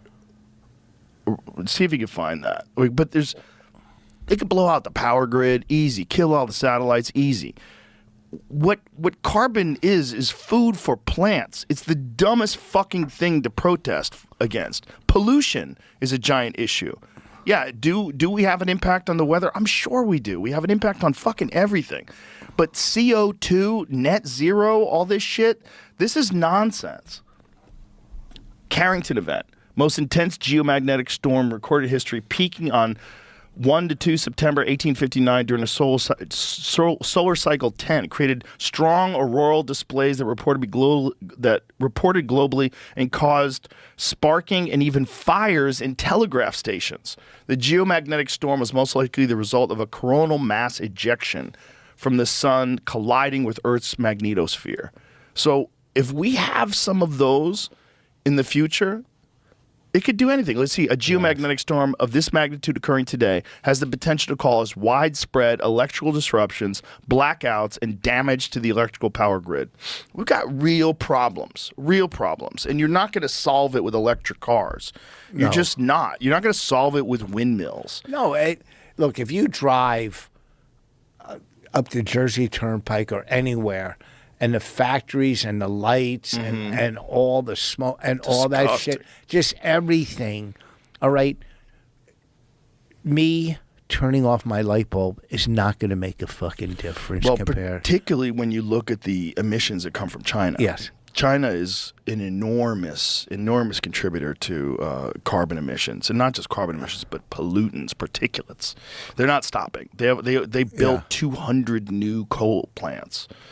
You know, they're not going to stop. No matter what we do, they're going to do what's best for China financially, period, Yes. end of discussion. All these conversations they're having about net zero, go fuck yourself. You're not going to stop that. Okay, and this is what they're looking out for, their best interests. That's what they're doing. Just like every other fucking country is basically doing, is survival. And that's my point with Israel. They're looking out for what's going to keep us from being extinguished off this fucking planet. Right. And, I you get know, it. whatever it takes. That's what the Jews, and I'm getting back on this because you lost me on all that shit. But what the Jews need is a Malcolm X, of Jews. Oh boy. Somebody look at Malcolm X was great. He didn't say hate. He didn't say go after the white man. He said do what we have to do. Why don't you do that? Why don't you be the Malcolm X for the Jews? Maybe that's your calling. My vocabulary. It's you know what I mean. There's no way to tighten that up a little I bit. could a little with Bonnie's help. I fired my manager 2 weeks ago, and I had her write it out for me because I knew I would have said something fucked up or mean. That's smart. You know, and another thing, I go, hey, listen, you know, 7 years, it's time to move on, and I hope we can still be friends. And he went, definitely. Not like, are you sure? Maybe we could work this out. It's like when you fucking leave a girl. She's like, great. Okay. Wait, whoa. Yeah. Come on, I added something to fight for me. Nope. So, yeah, I would love to speak in colleges or maybe that's Not today. Let it cool down a let little it cool. You're right. Give it a year or so. Give it a year. I probably wouldn't be able to get to the auditorium. Trump said the wildest shit about Gaza. We're going to turn it into the Mediterranean of the Middle East. Yeah. Like, what? We're going to take it. But he keeps saying, and I don't follow. Not, you know, if you don't release the hostages, there's hell to pay. Well, what has he done to help release the hostages? I mean, now they're being attacked by fucking Yemen through you know. I mean, what? I don't know. Release the fucking hostages, and then How maybe many things hostages will. are left? No. What is it, 70 or 50? I don't know, because they keep dropping it.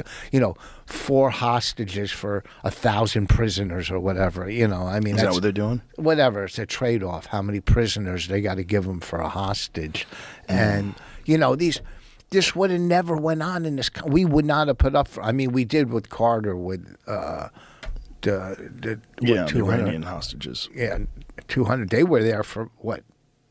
2 years? Or Well, they a year kept and a them there until Reagan was in office. Yeah. And, They kept them there until after the election. That was part of the deal. yeah. Part of the deal was you'll release these folks after Reagan takes over so that Carter can't get credit for it. Yeah. I'm sure. Oh, yeah. That Yeah. was written. That It was was hard. yeah. Imagine you're in there and you're like, Jesus Christ, I got to be in here for 4 more months. So this guy gets credit. It's just fucking crazy. Well, did you hear? I didn't see it. I only read what these reporters and journalists, what she said on 60 Minutes. Do you think the hostages didn't feed you because they ran out of food? Oh, that Hamas didn't feed the hostages? Yeah, 'Cause they ran out of Leslie food? Stahl said that in an interview. Did she really say that? In an interview, look it up. She said that to one of the hostages. Do you think they didn't? And don't quote me because this is what I read. I don't want to get sued by Leslie, whoever. But I think she said what I read. Do you think the captors didn't feed you because they ran out of food? That's a crazy thing to say to someone who's a hostage. Yeah, I mean, That's she's crazy. on fucking 60 Minutes, a journal. How do you say something like that? to her? That's a crazy thing to say. But they're bad. The problem with these 60 Minutes journalists is the same problem with what they did with the Kamala Harris interview, where they took a bumbling answer and edited it out and put an answer that she gave to something else in its place to make it look like she gave succinct, clear-cut answers. That's not really journalism.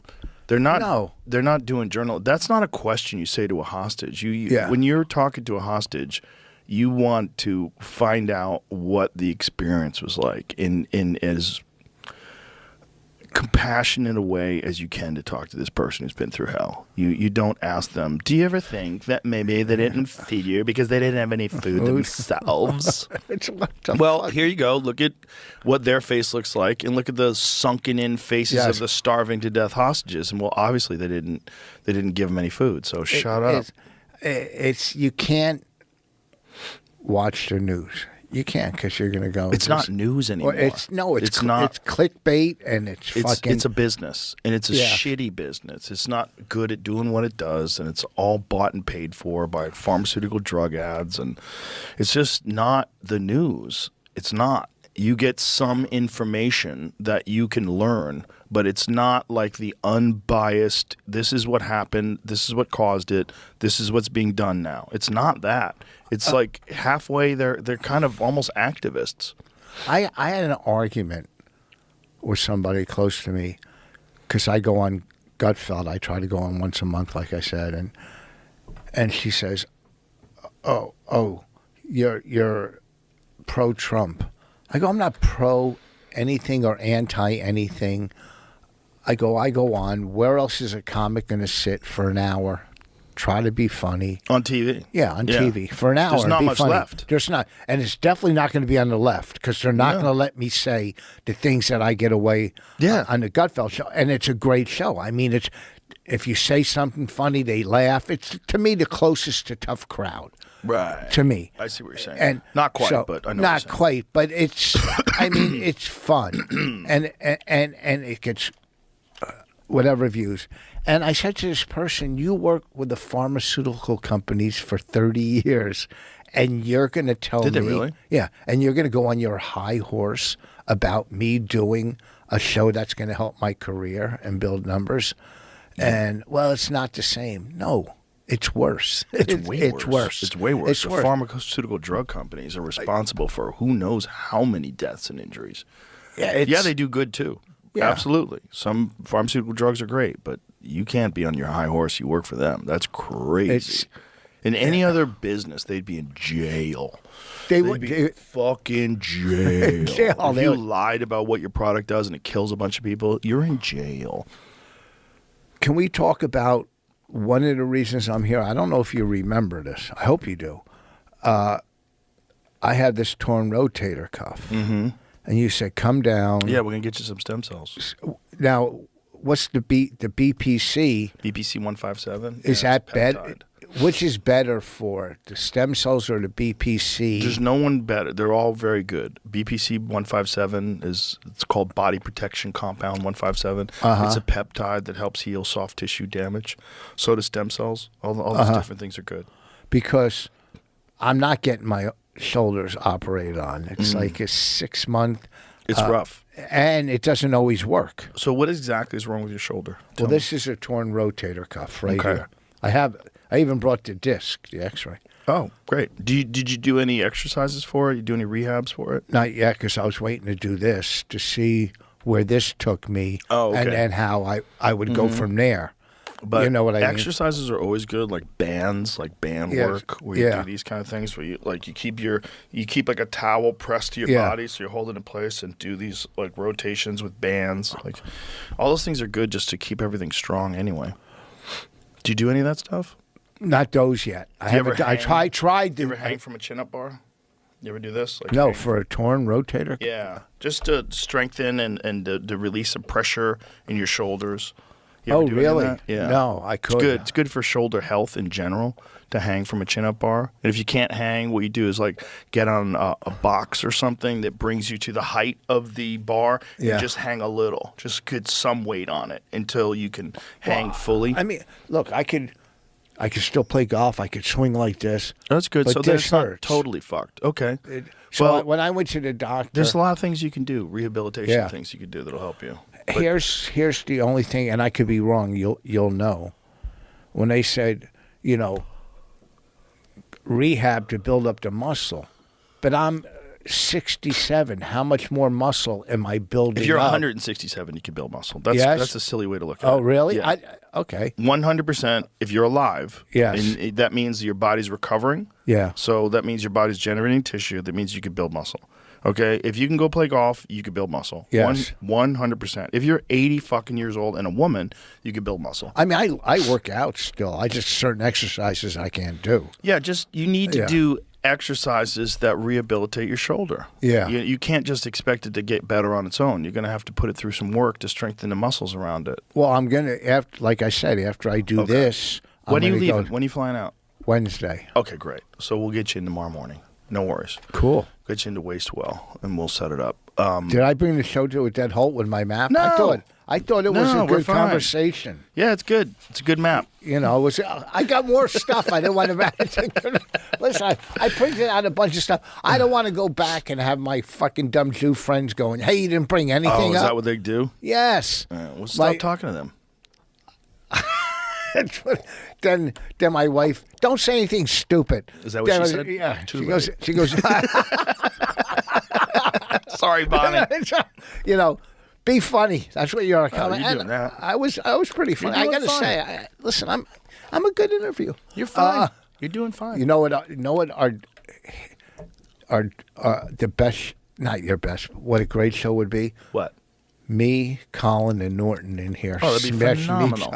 That'd be phenomenal. Just like tough crowd. Yeah. You probably couldn't do it today unless you did it on the internet, but you could still Yeah. do it on the internet. Like Colin should really bring it back. I know. There's plenty of guys that could still do it. Like Norton would be fucking phenomenal at it. We just did Norton's podcast. Me, Colin, and Norton, whatever podcast. He's got 12 of them. Him, and it was one of the most funniest things when it comes out you'll ever hear. Us three together, it's like a fuck. You get back it's- in the old groove again. You know. Yeah, because we're The old just Opie there and to Anthony have groove. fun. Yeah. We're there to have fun.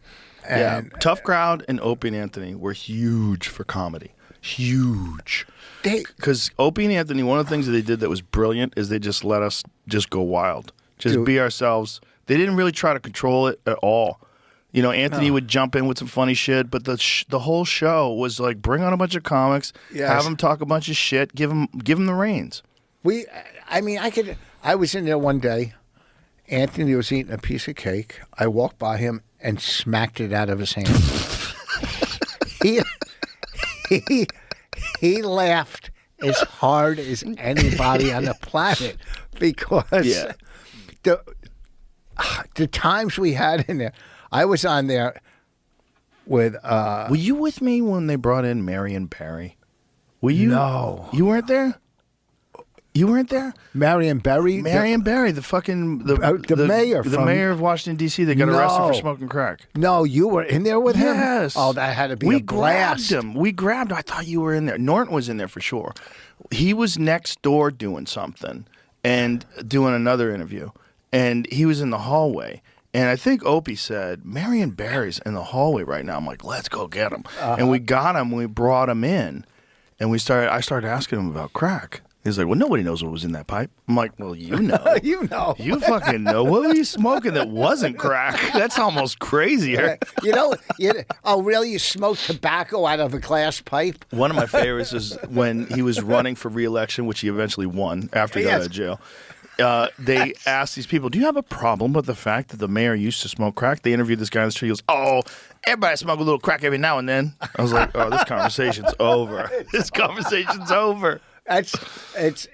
I remember the times, and I was in there one time.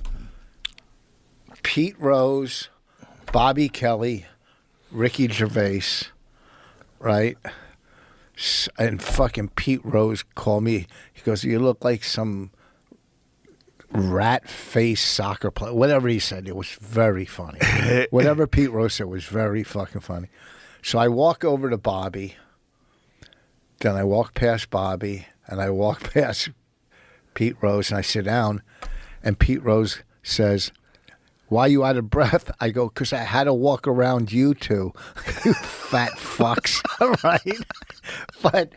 And Gervais found out. But you could say anything you wanted on Anything. that show. Yeah. And it didn't, Yeah, because I never went on it until it went to XM. You know, I was never Yeah. on it when they were on terrestrial radio. When they got Yes. they got kicked off terrestrial radio, and then they got on XM. And when they Yeah. were on XM, it was wild. It was like the first time. It's like there was Howard when Howard got on XM or Sirius, I guess, Yeah. first before they merged. And then the O&A show was on XM. Like, this is fucking crazy. This is crazy. This was like this is basically green room talk. Green room talk for the whole world. well, okay, so I brought Patrice into O&A. Did you really? Yeah, I brought him in. Wow. He fucking smashed me the day I walked him in because we went through the back.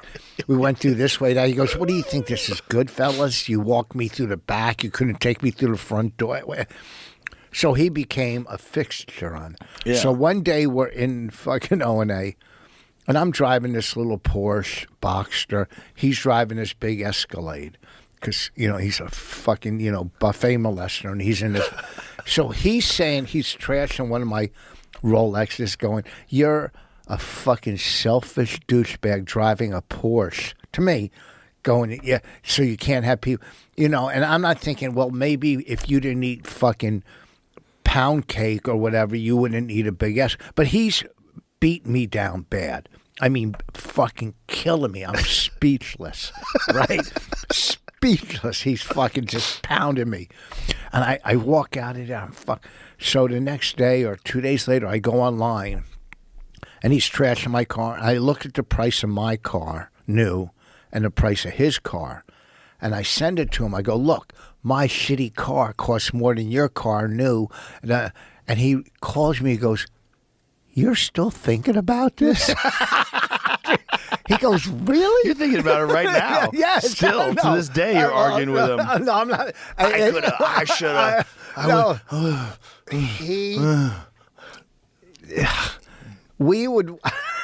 I would drive him home. One night I was driving him back to Jersey City. And I got to the bathroom. And we were walking up to his house. And he says, oh, man, I don't have a manager. An agent.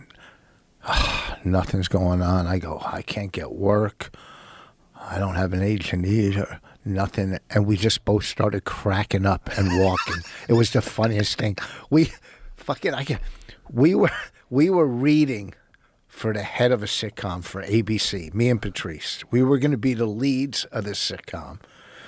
So we go into the head of casting at Marcy Phillips. And he doesn't want to be there, and I can't act. So, basically, I'm not a good... And at the time. So he won't take his face out of the fucking copy. And I'm trying to read with him the scene, and he won't look at me. And Marcy Phillips is yelling at me, going, what are you doing? I go, this fucking guy won't connect with me. How can I act with somebody that won't look at me? And she goes, can you two please leave? We laughed all the way down the hallway. We laughed. We just got kicked out of an audition as the leads of sitcom, and we just cracked up all the way. Because it just, to us, was the funniest.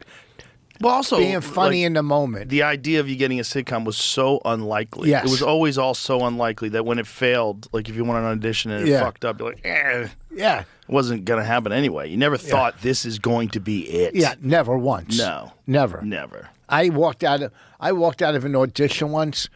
I just got back from Aspen. I had a lot of heat in Aspen, but this is when my anxiety. I've had anxiety my whole life.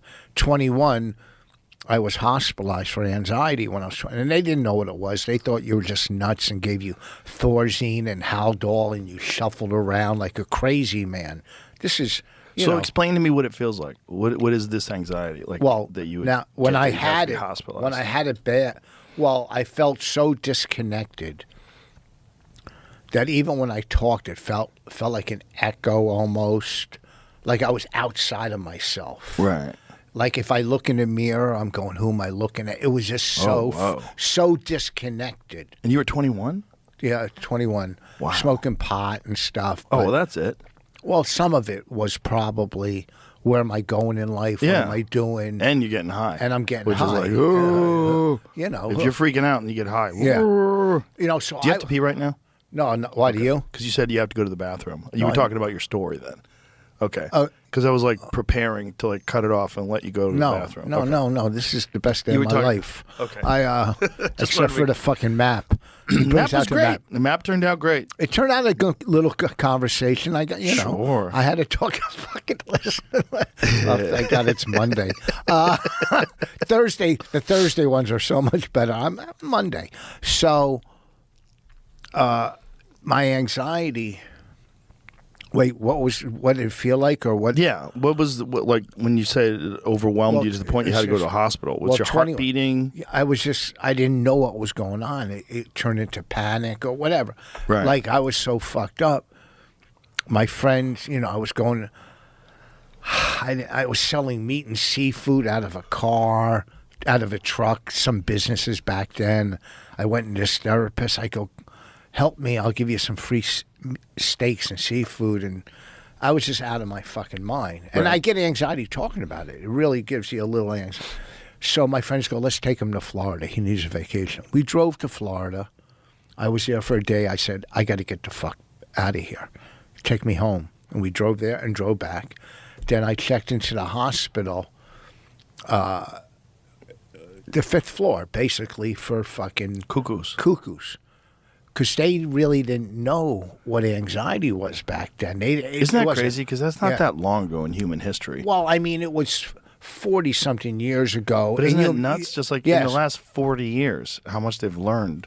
Well, yeah, but also, too, it's easier to say that person's nuts, give them Thorazine, Haldol, whatever Right. antipsychotic drugs are. And I swear to God, my day was, and then I would shuffle around the floor hospital? with this girl. This one girl.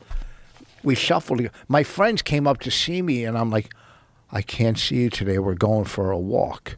I was like one flew of the cuckoo. I was fucking out of my mind. So, That could have been you for the rest of your life. Jesus. So, I know. Well, because many I people- did do acid in my day, and people sometimes do that shit and never come back. Never come back. And I saw that on Dragnet. So, Well, it's in real life. yeah, it is real life. Stearns talked about that. He Yeah. did a big dose of acid once, and he was fucked up for a long time. It'll fuck you up. There's a guy from Pink Floyd that disappeared. Oh, I hope it's fucking Roger Waters. No, how dare you? How dare I? How dare you? How- What's his name again? Shine on You, Crazy Diamond. Oh, you mean he did acid? Just Yeah. It's not just one person. There's been a lot of people that had an acid trip and just never came back. My brother did it when we were doing it. He was real young. And he was having a bad trip, and I had to babysit him the whole day. Yeah, it's fucking scary. Yeah, that's it. David Gilmour. So, Written by David Gilmour. But it's not, it's about, who was it about? Sid Barrett, that's right. Sid Barrett did acid, went crazy. See, right there. Departed from the band in 1968 after dealing with the mental health problems and substance abuse. The story is he never came back. it's crazy. How that's the most, that drug is so uncontrollable. Well, also, what's the dose? An effective dose is a droplet on your tongue, which is crazy. Well, we were doing blotter or window pane, 4-way window Right. pane. Who's back making then. that? They're not making it in the same labs where they're making Tylenol. They're No. making it in some fucking Yeah, Grateful some guy Dead's basement. too much goes into that drop. Yeah. So I got out of the hospital, and for years, I don't know however long it took, it passed. Life started getting better, whatever. Okay. Then, and I would get anxiety, it would come and go. But back then, when I didn't know what it was, it turned into panic. And so then when I was 40, I would watch my kids. After I got divorced, I would have my kids every day. I would work nights, and I watched my, 4 and 6-year-old. My wife would either drop them off, or I would pick them up, then drop them off. I would have them in the days. My day was my kids, whatever. Go to the park, do this, do that, just watch my kid. So then they went off to school full time, nursery, first grade. So now I'm at 40 years old, living in some fucking 3rd floor apartment, divorced from my first wife, bouncing off of fucking walls again. I mean, fucking 40 No years old. purpose. No, just I'm going. I got to quit comedy. I got to go into the psych ward. I'm fucked up. This is fucked up. So I found this therapist who was also, and I was already sober. I found this therapist that was in recovery, and he basically brought me back, some medication through his partner who was a psychiatrist. He was a therapist. Great. I could talk. I could say anything to him, whatever, And then it just got better. And then I realized and worked knowing whatever anxiety I feel, it'll pass. Nothing lasts forever. It'll pass. Like I had a little anxiety for the last week thinking about this. I go, what, you know, Really? a little bit because, and we're friends and I've done podcasts and what Bonnie goes, shut up and be funny, be whatever. You know, a million things went through my fucking head. Cause I mean, shit, you've had fucking Trump on, Elon, you know what I mean? And that's my low self-esteem because of course I should be doing everything in my mind. Do you see what I'm saying? Does that make sense? But even when I did Tough Crowd, I was on 30 times. Every episode, I had anxiety till it started. Every special or everything I've ever done, anxiety for the first second. I walk out, boom, gone. All right? It's just... Well, that's because you care. I mean, what you're Yeah. calling anxiety is just nerves. yeah. Whenever there's, if you're doing something that's difficult or something that's important to you, you're going to have nerves. That's normal. It's healthy. That shows you're challenging yourself, which is one of the most important things you can do in life to stay vibrant. Yeah, you have to challenge yourself. When I did when we roasted Trump, this was a Friars roast, right? It's when they broke away from Comedy Central, right? They broke away. So it's at Hilton in New York, 2,000 people. Anybody that meant anything in New York, from club owners, agents, managers, celebrities, they were all there. So the first act goes up, this guy, Stewie Stone, old-time Catskill comic. He kills like no one I've ever seen kill on a roast. Fuck you, Trump. Fuck your casinos. Fuck you. Fuck the... Just fucking slaughtered, right? And I'm sitting on the dais. I'm sitting next to Isaac Hayes. Opie and Anthony are there. My father, his wife, Bonnie, before I married her. And he just, I go, I'm going to end my career.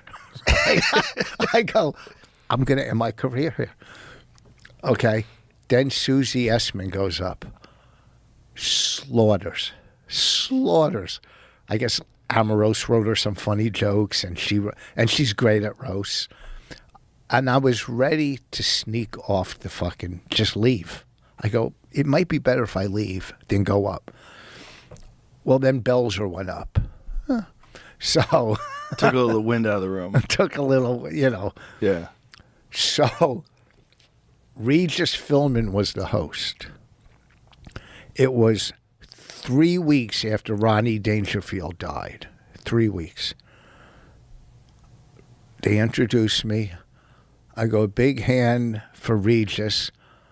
Originally, they asked Rodney to host, but he said he'd rather be dead. 3 weeks later, right? Zero. Almost zero, right? Really? Right. But I got him. I go, don't fuck with me. I'll bring Belzer back. Right. I had. And then Al Sharpton was sitting on the dais. I can't believe I said this, but back then it was okay. He wasn't roasting, but he was on the dais. And it's when he was running for president. And I said, the only way you'll get on the White House property is with a lantern in your hand. I said to him, so fuck him. I didn't care. And then I got him back.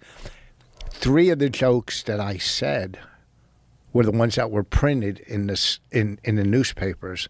You know, the one I did, I go, Trump, the reason Trump puts his names on his buildings is so the banks know which ones to take back. And that was 20 years ago. But it was the most terrifying moment. One that, next to doing Def Jam as the first white guy, was one of the most terrifying moments in my, I mean, I'm going to end my career. But Def Jam, you know, Def Jam was on for 5 years. The #1 show on HBO. I go, okay, we're going to use a white guy. It's me. Right? So now I got white comics. You better be funny. I have black. White comics are saying that to you? Like, Yeah, you got 'cause to I'm the represent first- us? Yeah. Really? Yeah. There was, Which ones? I want to know who they are. 20 years ago. The white comics that were doing black rooms back then. Oh, I see. You know what I mean? Then there was black comics mad that I'm doing it and they're not. You know what I mean? So they're taping in New York every 5 nights. This is funny, 5 nights. Was that when And- they were filming in Harlem?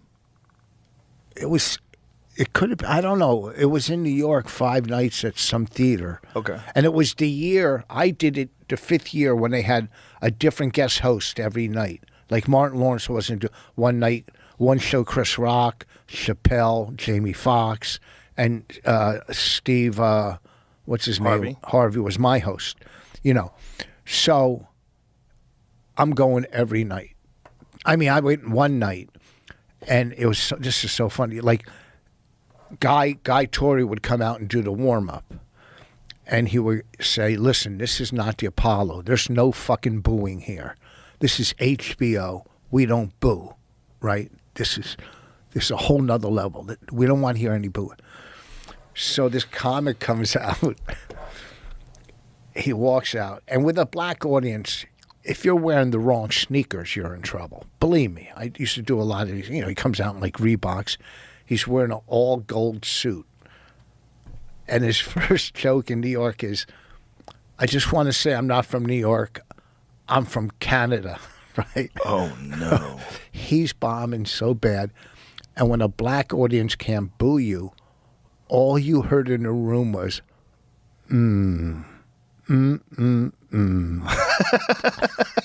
child, It was brutal. So I'm like, now they tape 5 nights, 2 shows a night. I'm on the last night, second show, and I go second to last. Now, all the comics that were still in town that were the celebrity hosts, we're at the taping. I'm going, this is one of the scariest moments of my life. I mean, you know, no white guy. Steve Harvey brings me out. He goes, well, our next act is something we haven't seen or special, whatever. And Russell made me wear his clothing. I got Fat Farm on and these baggy pants, you know. And I look back on it because it was 25 years. It would be different. I pandered a lot to some extent. You know what I mean? Right. I did grow up in that neighborhood, Okay. but I'm out like this, and all, you know. Right. And it worked out, luckily. But I look back and go, I would never do that now. From 25 years ago, the pandering and just talking like I'm fucking from the hood and shit, you know. Right. And I had a good set. It worked out. But it was the second scariest moment in my career. But listen to what you just said. Both scariest moments of your career worked out great. Yes, they always, yeah. So wouldn't that eventually build some confidence? Oh, I have confidence. Okay. Yeah. It I doesn't have, sound like it. Oh, no, I'm just telling you scary moments. And listen, you always got to question yourself Right. in this business because you want to get better. You want to, you just, I don't know. I question myself. I go, I have, not an ego. I have a reputation to live up to Okay. of the stuff I've done in this business. Right. So I come out and people are going, look, Bobby and Keith, we were at the Cellar one night. I go, I got a spot at the Underground. They go, we're going to come over and watch you bomb. That sounds like Keith.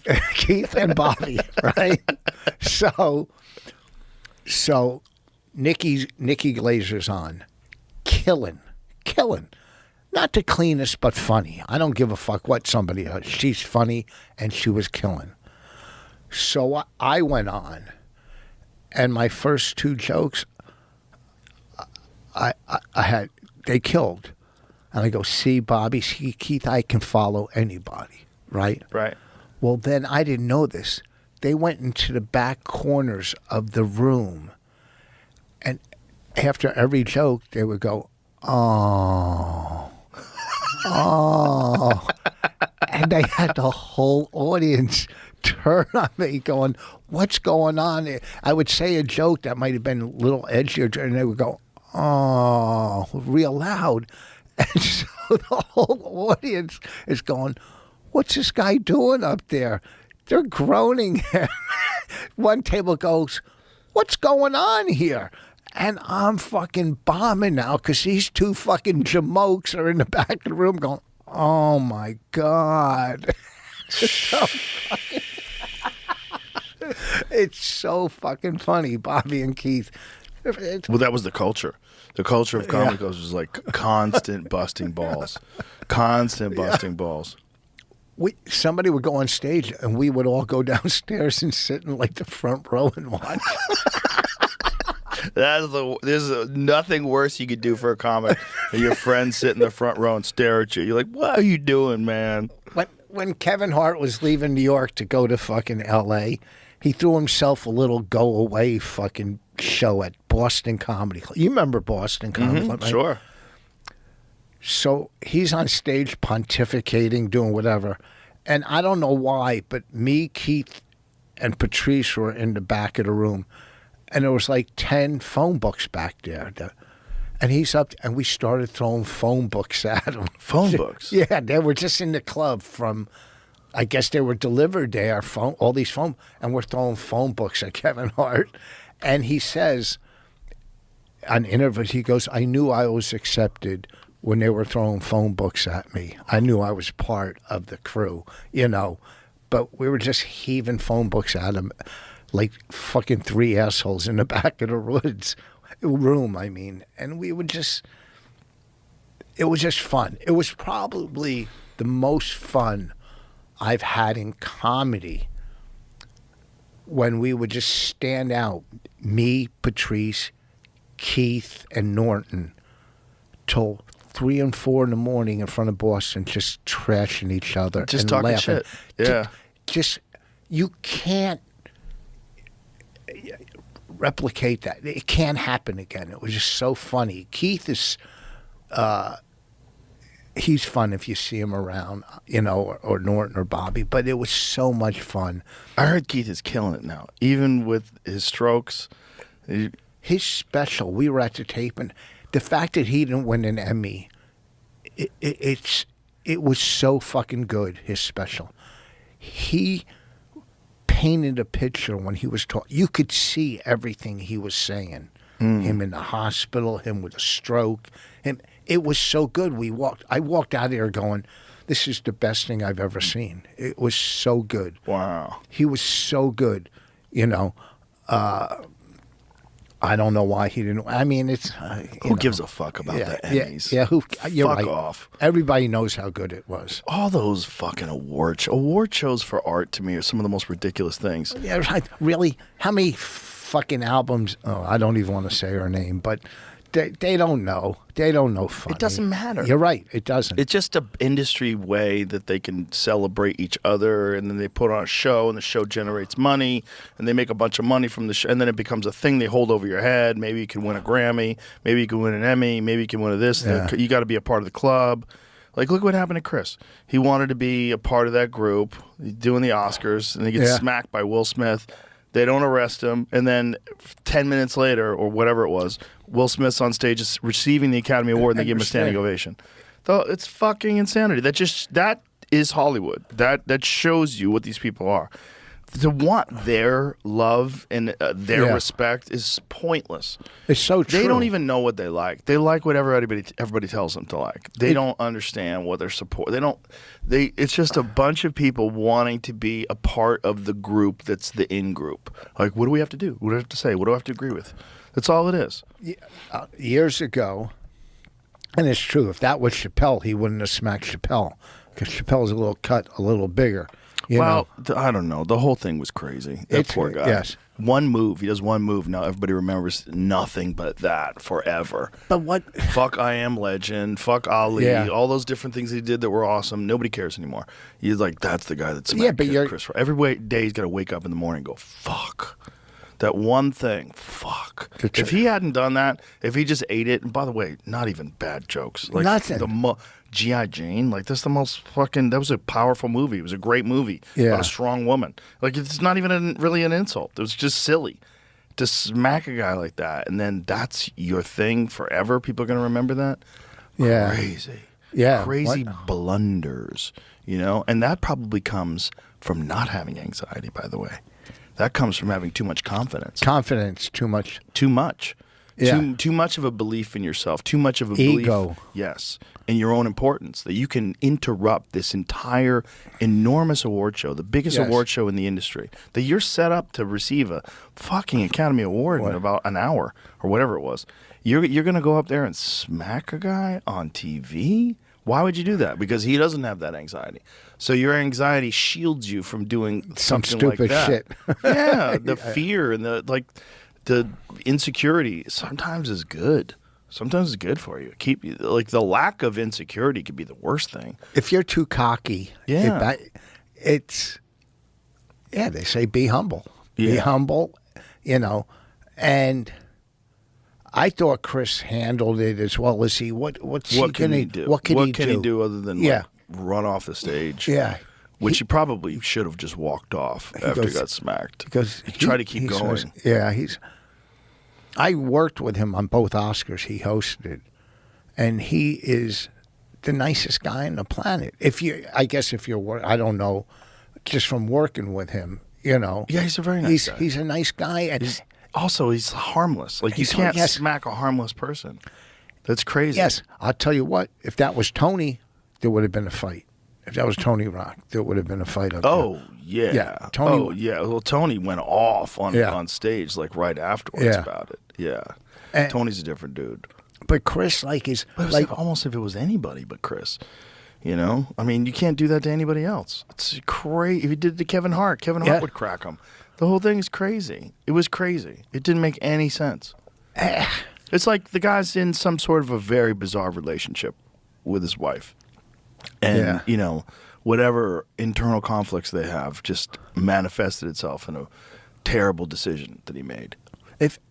If he would have said that about my wife, I would have smacked her and said, "Laugh, laugh." What the It's fuck? funny. It's funny. Come on. Yeah, see, But not being able to take a joke is one of the worst qualities that people can have. Well, do you take yourself so seriously when someone says something funny, you can't laugh as well? That's crazy. You're missing out on laughs. Well- You're missing out on your own joy. Like you should have joy about someone making fun of you, and you're great at that. Yeah. You're great at that. It's one of the best things about you on O&A is that when they would crack on you, you would laugh. yeah, It's so they were important. good jokes. Yeah. They were funny. They were They great were on jokes. time. Yeah. And if I was at times lucky enough to come back with something, then I would. If not, then I sucked it. The last time I did Kill Tony a couple weeks ago, and I told a joke, and Tony goes, "That's the oldest joke in history." And I go, "Yeah, I wrote it." Right? So, okay, so shut the fuck up. But it was a great episode because he fucked with me and I took it. It's Well, not- Kill Tony is one of the only places left where that kind of fucking with people is Yeah. like openly encouraged. Yeah. That kind of fucking with people is like, I mean, and Tony's the best roaster on the fucking planet. He's quick. He's an He's like animal. Norton. He's so quick. You think just like Norton. He's so quick. Yeah. You think he wrote it in advance, Yeah, he's and quick. it's off the cuff. And he does it all the time. He does it in the green room. He does it everywhere he goes. Well, but here's the thing too. He's done that show for what, 10 years or more? Yes. He's built that muscle in his head where Yep. boom, Yep. quick. It's automatic that something's going to come back. Well, when you host know. a show like that too, you understand the rhythm of the show, the beats of it. Yeah. And he's so good at letting other people shine. That's what Yeah. he's really good at. He wants you to do well. He doesn't feel upstaged if Shane comes on as Yeah. Trump or when Kyle did RFK Jr. and he also did Elon Musk. And then Who, Kyle Dunnigan? yes. Yeah, he's so good. Fucking brilliant. so That good. guy is fucking brilliant. so good. He's so funny. He is so fucking funny. Yeah. And then he had Adam Ray, who did Dr. Phil, which was fucking amazing, and Biden. It's crazy. I did The show's so good. I did Kill Tony twice with Adam Ray, and he's fun to be with. One, they love him. yeah. They love him, but he laughs and gives you your due too. Yeah. I've done radio with Gervais. Gervais is a big laugher. If you say something funny, Yes. he'll laugh and crack up. You know what I mean? And you got to have that. Even when, it's just if it's funny, they don't get jealous or get mad and go, I'm going to outdo that. They laugh. And Well, the people that do suck. No one who does that is any good. what's that? No one who does that is any good. No, No. one who's like, oh, I gotta do better than him. Yeah, it's stupid. You're missing out on the whole thing. Like that's not what it's we're a doing. show. It's a show. Exactly. It's whatever. Hey, I gotta piss. Let's come back. We'll come right back. So I heard You heard? the stem cell. I can't do stuff for a couple weeks. You can do things. Golf Yeah, for sure. with a stem cell. Yes, of course. If it gets shot into me Wednesday, what's tomorrow? Tuesday. Yes. I could play golf Thursday. Yes. What about Definitely. the BPC? Yes. Oh, really? Yeah. Yeah. You just can't lift heavy weights. Oh, for a I'm not going to while. lift heavy weights. That's all it is. I Just don't tear it apart while it's building back up. That's But the whole so- idea. Don't aggravate it while you. Does that hurt when you do that? No, Then don't worry about it. Not You'll really. be fine. a No. little. No. Well, you should be doing rehabilitation. You should have already. I'm looking at your shoulders right now. They look like they fall apart on their own. You gotta exercise. If you're having injuries with your shoulders and the Yeah. muscles around them, and people are telling you to strengthen them, you should listen to those people. They're right. Well, no. I went to physical therapy for my Right. back, and it's working. What I So why wouldn't you do it for your shoulder? Because I was waiting to do this shit first. That to would see. help. All of it would help. Oh. The more muscle was- that you have around your shoulder, the better it is. It was for only sure. 2 or 3 weeks ago he said, go to physical therapy. I go, well, he wanted to cut my shoulder. I said, I'm not cutting it. I'm going to try Mm-hmm. the BPC and the stem cell. So, You can definitely heal soft tissue injuries without surgery. The real Yeah. issue is when tendons are separated and they need to be put back in place and reconnected. That's the real issue. with well, a lot of people tore rotator cuffs. Oh, yeah. Tear rotator cuffs. Yeah, I had a torn rotator cuff. I think I did it. I was doing upright rows Mm-hmm. with 50-pound kettlebells, and I think that was too heavy or too much. So you got a trainer, Rich. Huh? Get a trainer. I'm doing all right. I mean, I know Get how someone- to work out. No, but obviously you need some help. Nothing wrong with a little bit of help. Listen. Fuck. Look, do you want to get better or not? Yes. Okay, You get mean a for my professional. shoulder? You're Yeah. saying get a trainer for my shoulder or for for your my shoulder, whole? for everything, for all of it. So someone to show you how to do it right, so you're not hurting yourself. Well, I think I'm doing triceps and biceps right. I know I am. I'm doing Let me lats see. right. Show me the guns. Well, they're not. Then how do you think you're doing them right? They're not bad. That's ridiculous. What, small? It's tiny. Oh, listen, It's there. I mean, I can see it. it's hard. Is it? My chest is nice. You want me to do my chest? You want to see my chest? No, I'm good. I'll take my chest out. No. It's- There's no reason. My to do lats and traps are good. that. Okay. Look, for almost 68, I think I look better than most people I went to school with. That's good. I think. Look, I work out all the time, but I maintain. Okay. I'm not. I feel like a therapist. I feel like I'm helping you through your life. You are From the moment you helping got me. in here. You are I feel helping. Like I'm helping to guide you. No, get a fucking professional that knows how to work out and build yourself back up to the point where you're not having these kind of injuries. Yeah, and rehabilitate it like correctly. Like when they tell you to do physical therapy in your shoulder, fucking do it. I'm gonna do it. I want this. You fucking- waited 3 weeks. You're 68. You only have a few years left. Listen, Fix so it. then what the fuck? Come if I on. only have a few years, so Well, do it. No. You want a few years left in fucking working order. fucking listen, Bonnie. I mean, You should So- listen to Bonnie. you're should right. listen to I'm gonna fucking try. Do you think I'm never gonna get my arms bigger than that? That's ridiculous. Of course you could. At 68, you think you get your arms bigger? Yeah, 100%. Yeah. The reason why your arms exist at all is because your tissue is regenerating. Your tissue is you're healing and you're getting better. Yeah. You 100% can get stronger. 100%. No ifs, ands, or buts about it. You would get stronger. I have nice lats and You nice could be chest. 87 Yeah. and still get stronger. As long as you're alive, you can get stronger. Because if your heart beats, if your hormones work, if you can move around, that means your body can repair itself. Well, I won't do. What is it that gets you hard? Viagra, No, Cialis. no, not the drug that makes you your Testosterone? Yeah, testosterone. What's it called? Testosterone. You won't do that. Well, because it makes it leads to prostate cancer. No, it doesn't. That's what my doctor told me. Your doctor's wrong. He died. It's incorrectly. Your doctor's an idiot. He's He dead. died 2 years He's ago. a dead idiot. He died 2 years. No, he What doesn't know hope do I He have? doesn't know the real studies. Like, there's a guy named Brigham Bueller who runs Ways to Well who could explain the flaws in that study that showed that it gave people prostate cancer. Look, people get prostate cancer. Testosterone's not giving you prostate cancer. But It's like across the board, the same percentage of people that take testosterone or don't take testosterone get prostate cancer. There's probably a ton of variables. A lot of it has to do with diet. A lot of cancer has to do with diet. Fuel of cancer is sugar. Do you eat a lot of sugar? I stopped for a year. I'm back. I'm going to Yeah. get back on. Listen, I eat pretty fucking good. For the last month and a half, Mm-hmm. I haven't. For the last for a year. Yeah, there's environmental factors, there's genetic factors, You know, there's a it's- lot of different things. But, if you want to take care of yourself, testosterone will actually make your body heal better. You'll feel better, you'll have more energy, your immune system will function better, everything will work better. You should have your hormones balanced. Like we live in a time where you can get a full blood panel and find out where your nutrient levels are. And if you do it with a good doctor, what they'll do is they'll adjust your diet and your nutrients first, and then see, like in a couple months, what your levels are then, and then find out how much are you sleeping. Are you sleeping right? Bad. Okay, well, there's a problem there because then your body's not recovering. So you've got to figure out a way to adjust something in your life to make you sleep better.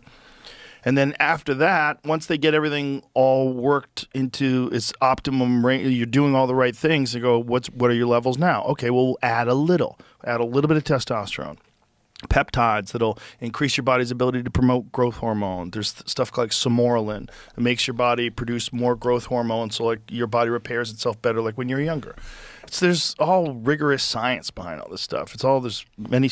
I'll get Brigham to explain it to you. He'll do a much better job than me. Who's that? The guy tomorrow? He's the guy who owns Ways to Well. Yeah, he's been on the podcast. He's testified in front of Congress. And about pharmaceutical. I'll bring the disc. Bring the maps too. He'll love the maps. Let me tell you something about these maps. These maps. I printed this shit out. I see. Looks like your printer needs ink. First of They're fucking pretty dull. listen to me. Listen to me. Fix your eyes. Let My me tell eyes you. work pretty good. You want to see some other statistics I got? Oh, all right. What else you got? No, I don't want to get. Please into don't. this. Did you see those girls land today? The Blue Origin. They shot that metal dick up into space. Yeah. People were mad they wouldn't let the ladies drive. Katy Perry and someone else. Katy Perry, Lauren Sanchez, Jeff Bezos' wife. If that thing blew up and if just Jeff Bezos' wife blew up with it, I'd be like, "Ugh." Twitter thinks that the capsule is too clean. They don't think it was real. Obviously. Of course, Twitter doesn't think space is real. There's a whole community out there. #space is fake. Yeah. There's really retarded people that think the Earth is flat and that there's a firmament. Look at that. Yeah. They think birds aren't real. Did they land? Is it over? Yeah. They did it? Yep. Yay. How'd they land? In the ocean? Not in the desert.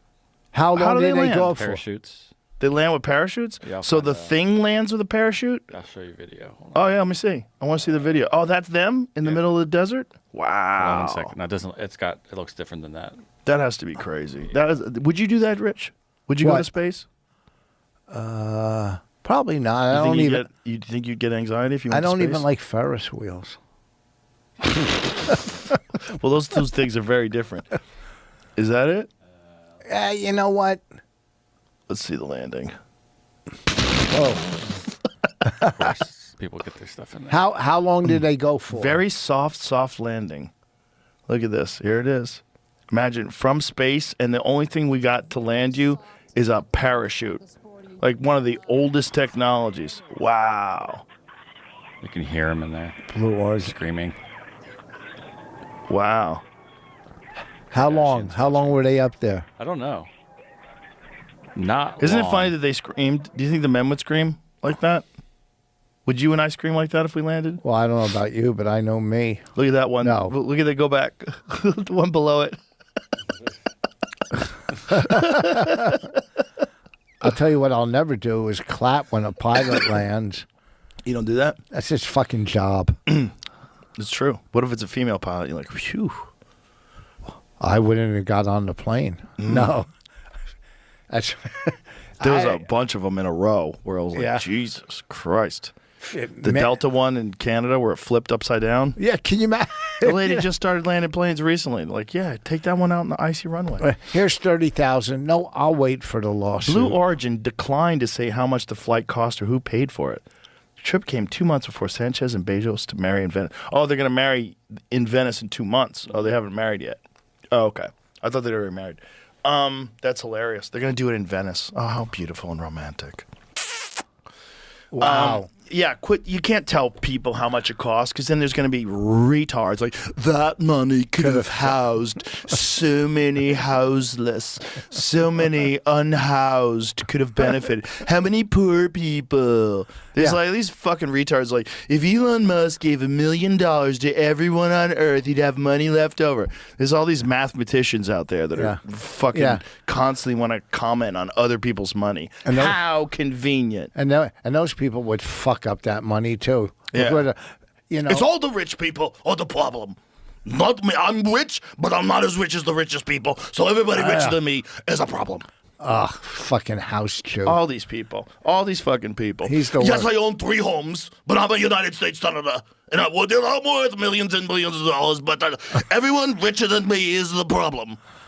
It's the rich people, not the regular rich. Oh, that tour. There's so many Him and AOC. wondering. Yeah, tax the rich. Remember she had that fucking dress she wore? Tax the rich. How about Yes. fuck off?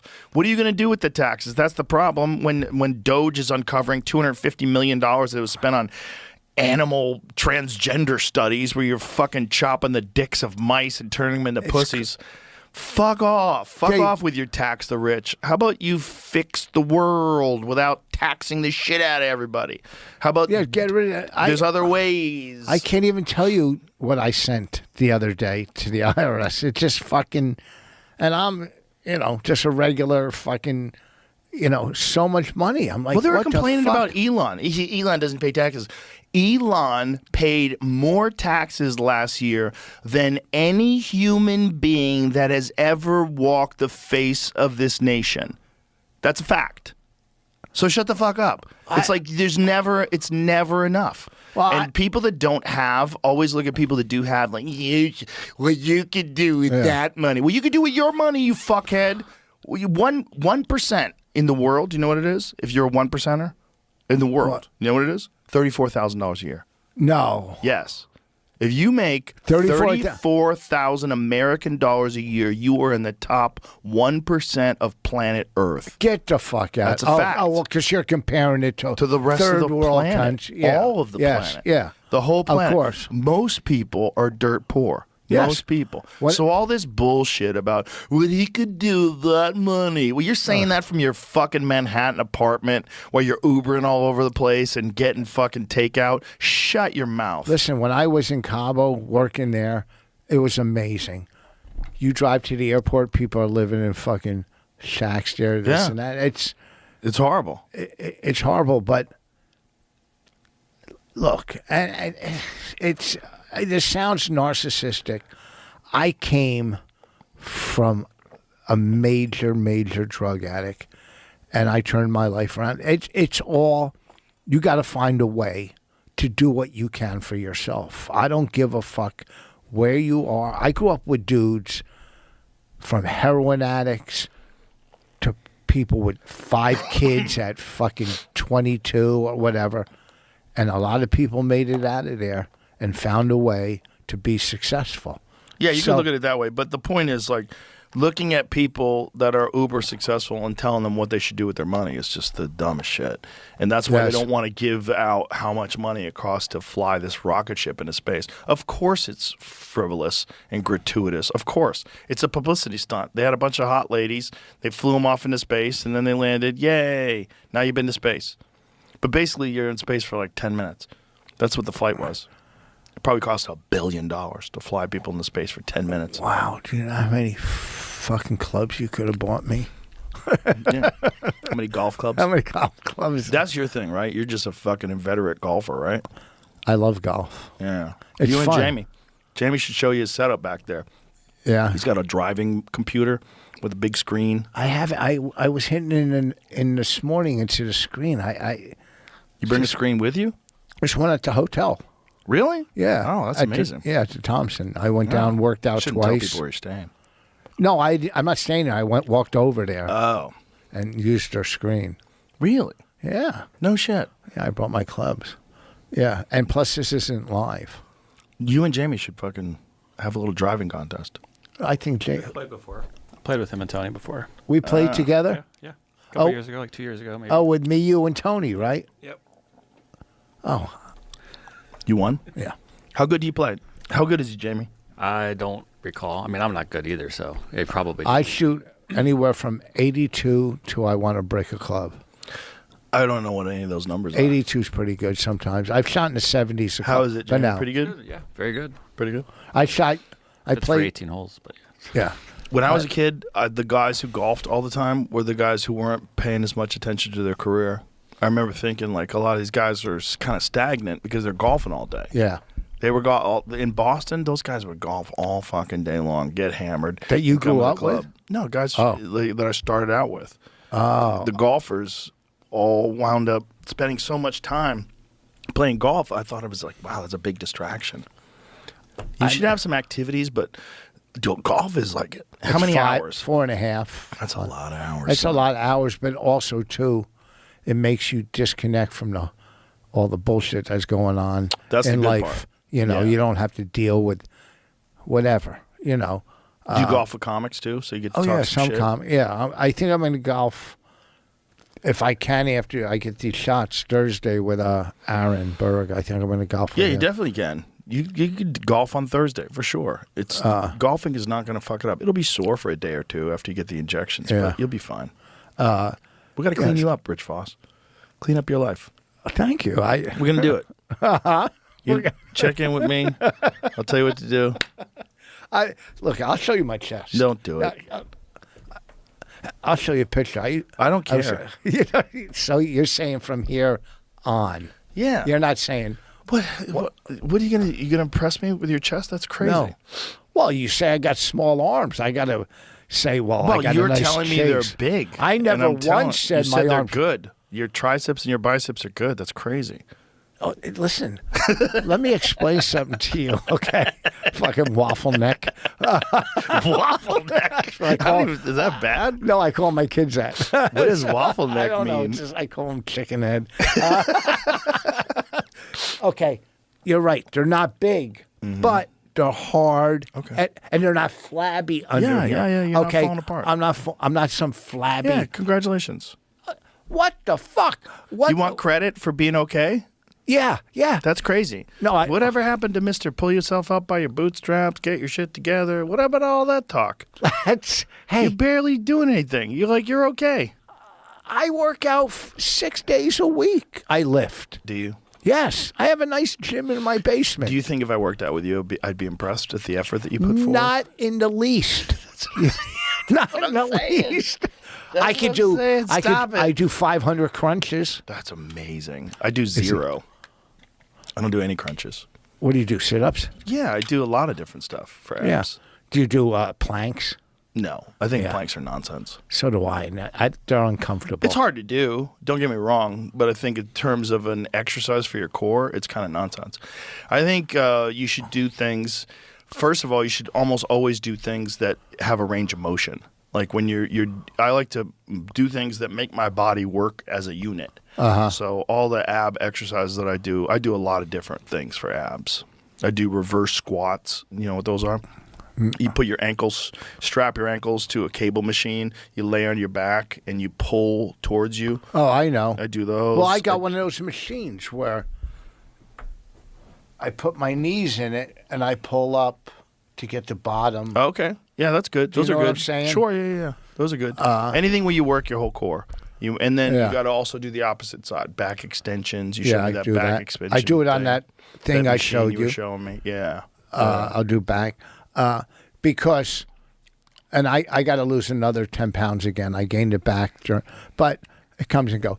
And because I have lower disc problems, and I'm getting sciatica. So whenever I lose weight, I'm in much better shape. Yeah, I could tell 'Cause- by when you got on that stretching machine, the Dex thing, Yeah. your body doesn't go all the way down. It's Oh. tight.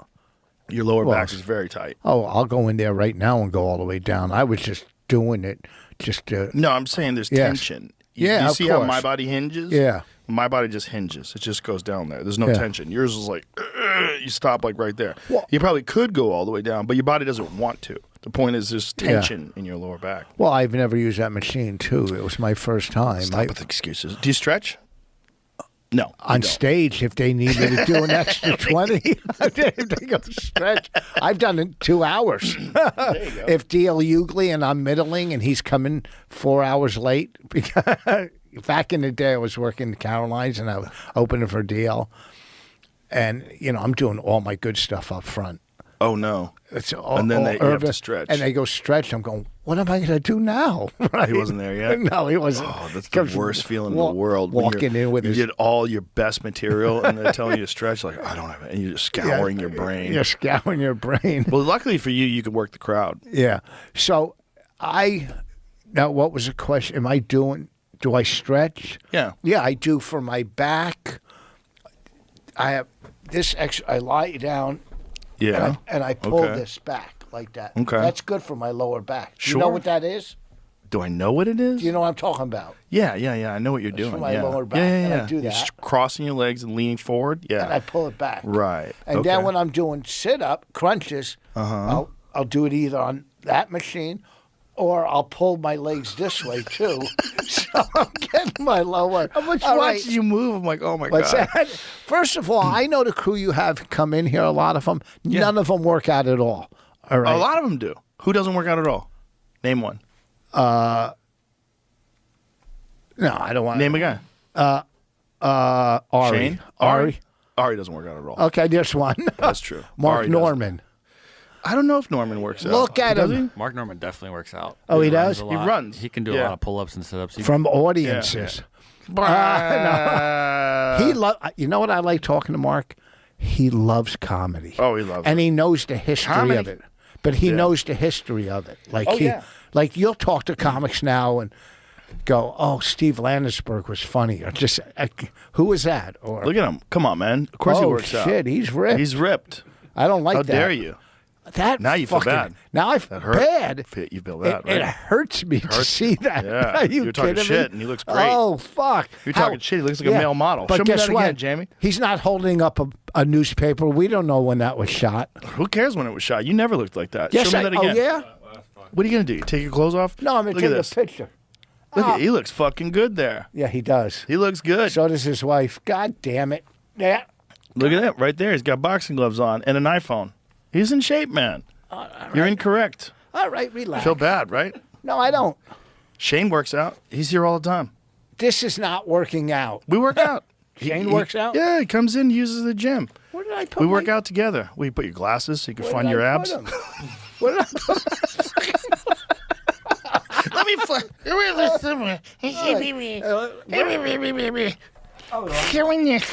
All right, listen to me, fucking. You are looking for your glasses. Are you going to got find a photo of you looking good? Yeah. Forget about that. That's the past. No, Let's no. concentrate on now. Oh, no, you- Let's concentrate on put away the cookies, put away the sugar, Yeah, I did listen that to your for a year. doctor. He tells you to rehab your shoulder, get yourself in shape. I'm not. Can't believe we're doing this. You know, people are listening. They can't see this. They couldn't see the picture of him either. Yeah, but I mean, this you being on your phone here, looking for a photo of back in the day when you looked reasonable. This was recently. How long ago? What happened? What happened? Oh fuck! Oh Jesus! Look at you. They look good there. There you go. Oh, not bad. Okay, You look pretty good right there. What happened? it's not that bad now. How long ago was this? 2018. Oh, that's pretty recent. That's pretty recent. Yeah. Pre-pandemic. A lot of people Yeah. fell apart during the pandemic. That's what happened. And then I came back on track for a year. a whole year. And then, And it then fell since apart again. January, when I 7 was in cookies. Canada, Oh, Canada did you? Canada They got fucked you. me up. Communism. They got you with communism. It's It was. They made you eat poutines. It was so. Oh, that shit Everybody is eats good. poutine. Oh, it's so good. It's so late night poutine. it's just pure heart attack. Yeah, in they a have plate. different delis in Canada. Like we used to go Yeah. to Montreal. Those they call it smoked meat. Yeah, It's basically like going to Cantor's, right? Yeah. Or going to Katz. I've in been New to a York. couple of those smoked meat. Oh, phenomenal. But I heard, and I don't know if it's true, if you eat too much smoked meat, you can get stomach cancer from all that smoked meat. Who fucking told you that? This guy with stomach cancer. No, not No. true. Smoked meat is not what it is. There is some connection between burnt meat, like the carbon in burnt Yeah. meat, and cancer. I think it's colorectal cancer, but I do not know how robust those studies are. I have mean, people have been cooking over fire forever. I don't buy it. There's a lot of bullshit involved in these studies that tell you that this causes cancer, that causes cancer. Here's what 100% causes cancer. Herbicides, pesticides, chemicals, forever chemicals that are in your fucking food. That paper cup that you're drinking out of when you drink hot liquids out of a paper cup. We got to throw those fucking paper cups we have. Have you seen what Paul Saladino did where he dissolved a Starbucks cup and it shows you what's really at the base of it? It's basically a condom. See if you can find Paul Saladino's Wait, video. you got all those paper cups? I'll take them. I know. I saw them today. I poured my coffee in this. We're going to get rid of all our paper cups. I'll take them. Paper cups for hot liquids are fucking stupid. Really? Because the lining of those paper cups is plastic. So you're basically pouring hot liquid into plastic, which is the worst. Okay. Like, see, he shows. Oh, So yeah. he's dissolving the paper cup, and that's what's inside of it. So you think you're drinking out of a paper cup, but it's not really paper. It's plastic. There's a plastic lining, and that's the only reason why those coffee cups from Starbucks hold paper. So hot water to plastic. Give me some volume on this. Chemicals, PFAs, anything in that plastic is leaching my wife. into your drink and leaching into your coffee drink. So do not think you're getting a paper cup. You are getting a plastic cup and you are putting hot water into it. That's a horrible, horrible idea. Look at that. Looks like a condom. What's the solution? Glass jar. Get your coffee in a glass jar or a stainless steel mug. Simple solution. Don't expose hot liquids to plastic like this. Horrible idea for your hormones. Horrible for your body. Send this to somebody you know who drinks hot coffee out of paper cups like this and needs to get them out of glass or stainless steel. You think this is Yeah, there you go. My wife, she won't drink out. She knows all this shit. Good. She's a reader. You should listen to Bonnie. Just I listen try to. to. She meditates. She's really good. She's eats- smart, which is weird. Super the two smart. of you guys together, that it works. It's crazy. It's like you know what here's the deal. What month? What are we at? April April. 15th, 14th, 14th. April 14th. So let's go. April 14th, May, June 30th. I'm back here at the club on my birthday. Okay, so you're gonna look good. I'll look. All right. I'm going to go to June 3rd. We'll take a picture. I'll put it on my Instagram. Take your shirt off. Flex. Not now. No, June yeah. 30th. Okay. I'm giving you time. Yeah. I want to give you a goal. June 30th. Is that enough Yeah. time, you think? Sure. Absolutely. 2 months? Yes. In 2 months, you can lose 20 pounds of fat and look great. All yeah. right. Just eat healthy. Just Yeah. get on a very low carbohydrate diet. That's what I did. I'm Yeah. not doing keto. I'm not gay, but I went. Keto's gay? A little. Really? When I try to cut carbs, let me tell you something. It was easier for me to quit crack than it was carbs. Really? Well, I never gave anybody a hand job for a Kaiser roll either. So, part of my act, folks, he's killing. June 30th, the week I'm here. Right. I don't know how much bigger my arms will be. You don't have to I'll get just bigger. be Just be look cut good. more cut Get up. you look good. But I think I look okay. Well, we're going to get you a blood panel tomorrow, too. They'll find out where your hormone levels are at. Find out what the fuck is wrong with you. What do you mean? All that shit. Blood panel with They'll my... draw blood. They'll draw blood and then send it to a lab. They're not And going to tell me I have cancer. They could if you want to know. No. You don't want to know. I already had blood tests at my doctor's office. They sent Did my your did your doctor do a comprehensive cancer scan? Did prostate? No. Yeah, just looked in your asshole. That's all they did. No, with the blood and looked at my sugar levels. They can do this incredibly comprehensive blood panel. They dig a lot of blood out, and then they send it to a lab, and they find out whether or not you have. I have 0 cancer. I was super happy because when they did it, I was like, "Ooh!" I have the same feeling. I don't know if I want to know this. It's a scare. Waiting for fucking. Around. Start thinking about it and start mind fucking yourself, laying in bed at night. Like, what if I have it right now? What if I find out tomorrow and I have 4 weeks to live? It's fucking too much anxiety. When I went back in the day, everybody like went for the AIDS test after you got I remember clean. that. I remember my first AIDS test. So I got my AIDS. I was so scared. Okay, so this is true. My doctor, whenever I went to my doctor and took any test, he would call me and say, everything's fine. They would call, say, everything's fine. It's Right. good. So I took an AIDS test. The doctor didn't call you. And I get a call from the doctor, and he said, can you come in tomorrow? I'm going, what do you mean come in tomorrow? My heart dropped because he would have said everything's fine.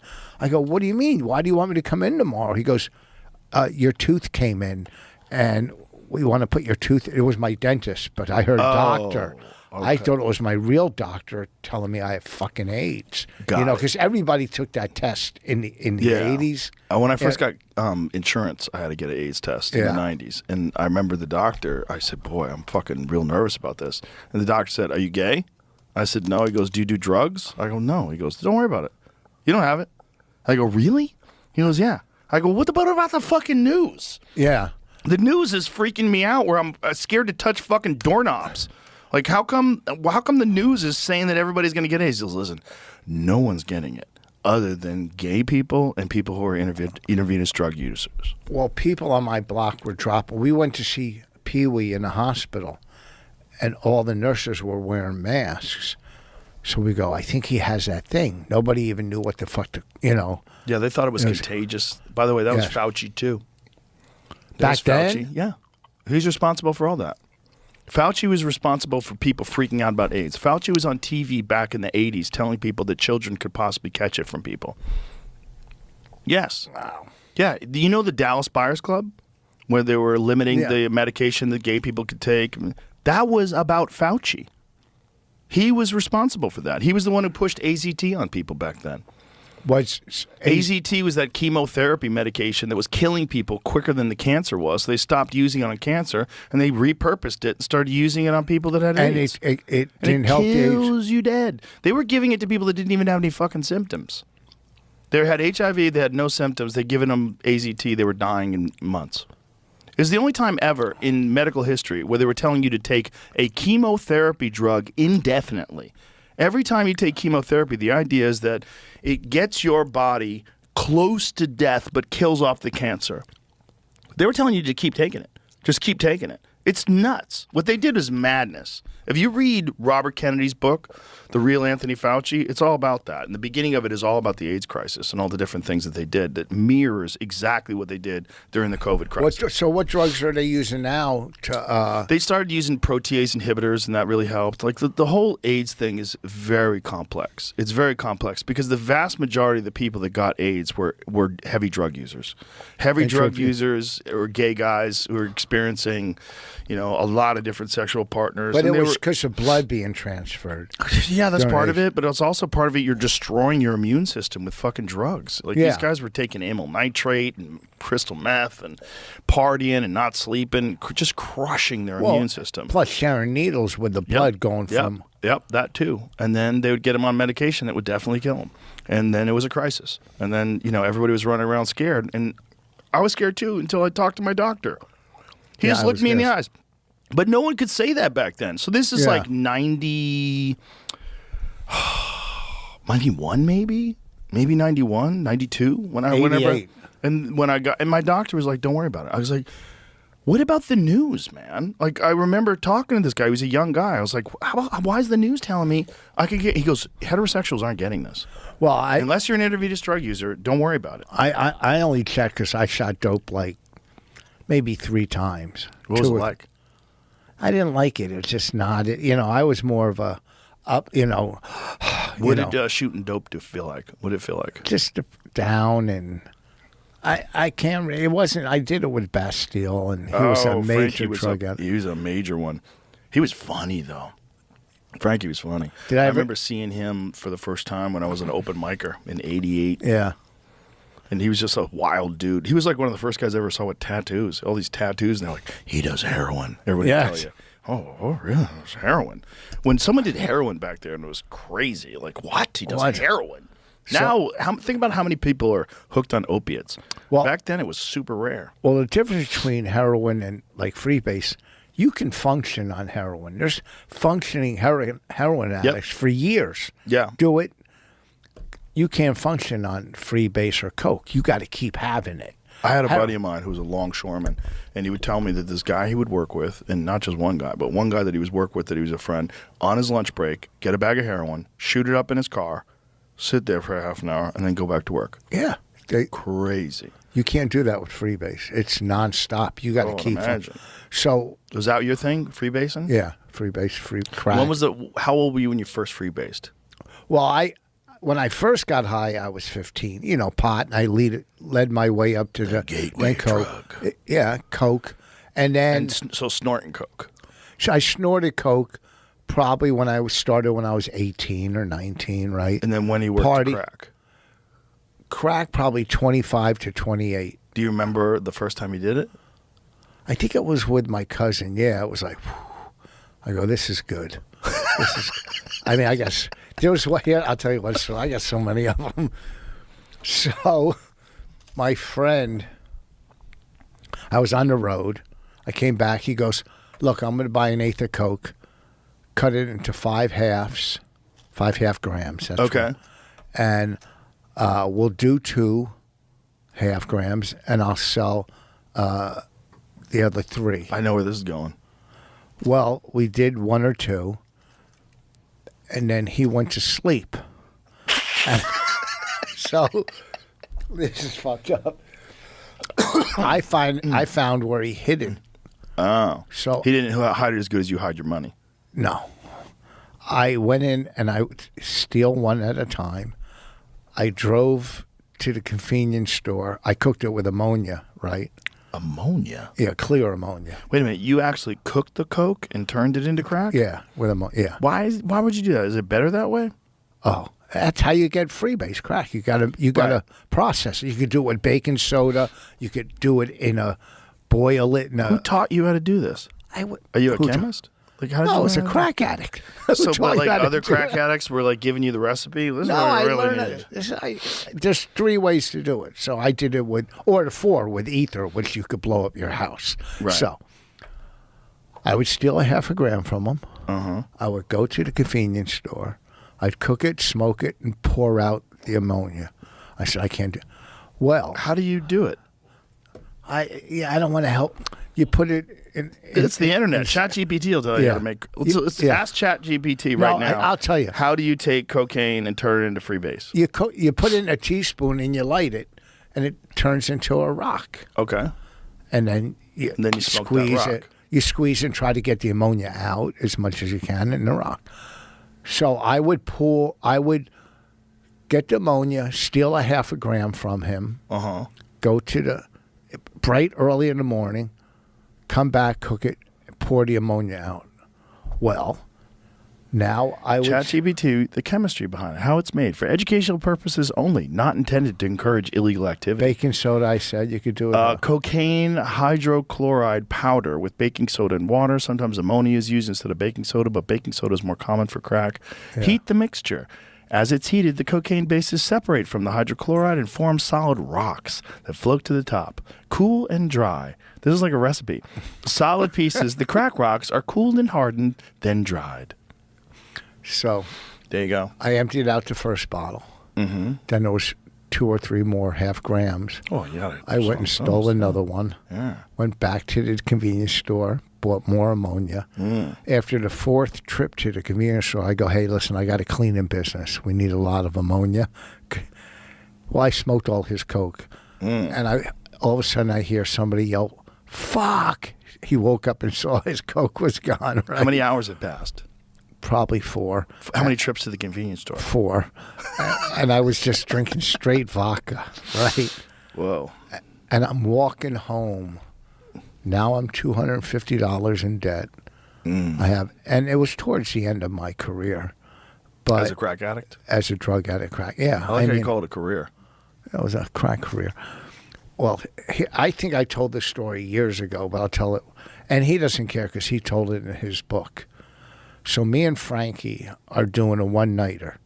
And back then, I had the car. You would pick up an act at the Improv and then go do the one-nighter in Jersey. Right.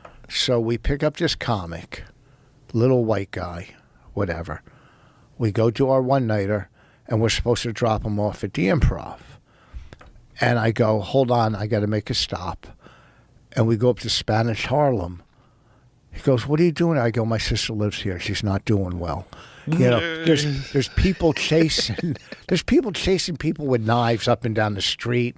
And I go up and buy crack, freebase, right?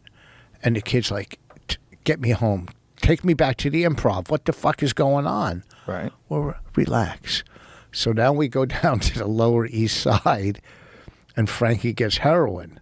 And the kid, now Frankie's in the back seat tying up, shooting heroin. While you're driving? Well, I'm driving. He's in the back Oh, my shooting. God. And the kid is fucking scared to death. He was a little white kid. You wanted to be Jerry Seinfeld. It was David Spade. Was it really? Yeah. Oh, my God. That's He was hilarious. a little white kid from Arizona. Do you remember when he first started? Yes. He tells the story in this book, and I apologize to him. He goes, oh, don't worry. It's a good story, right? But we kept him hostage as I'm smoking crack and Frankie's banging dope in the Oh, car. my God. I heard an Otto and George story once. He's working at a club in Jersey. I don't need to name the club. And he leaves the club with the owner's daughter, and they're headed into New York, and there's another guy driving the car. He stops off at Washington Square Park, picks up a bag of crack, and starts smoking it in the car. And the girl freaks out, and he says, the classic line, he goes, "What? I thought the broad wanted a party."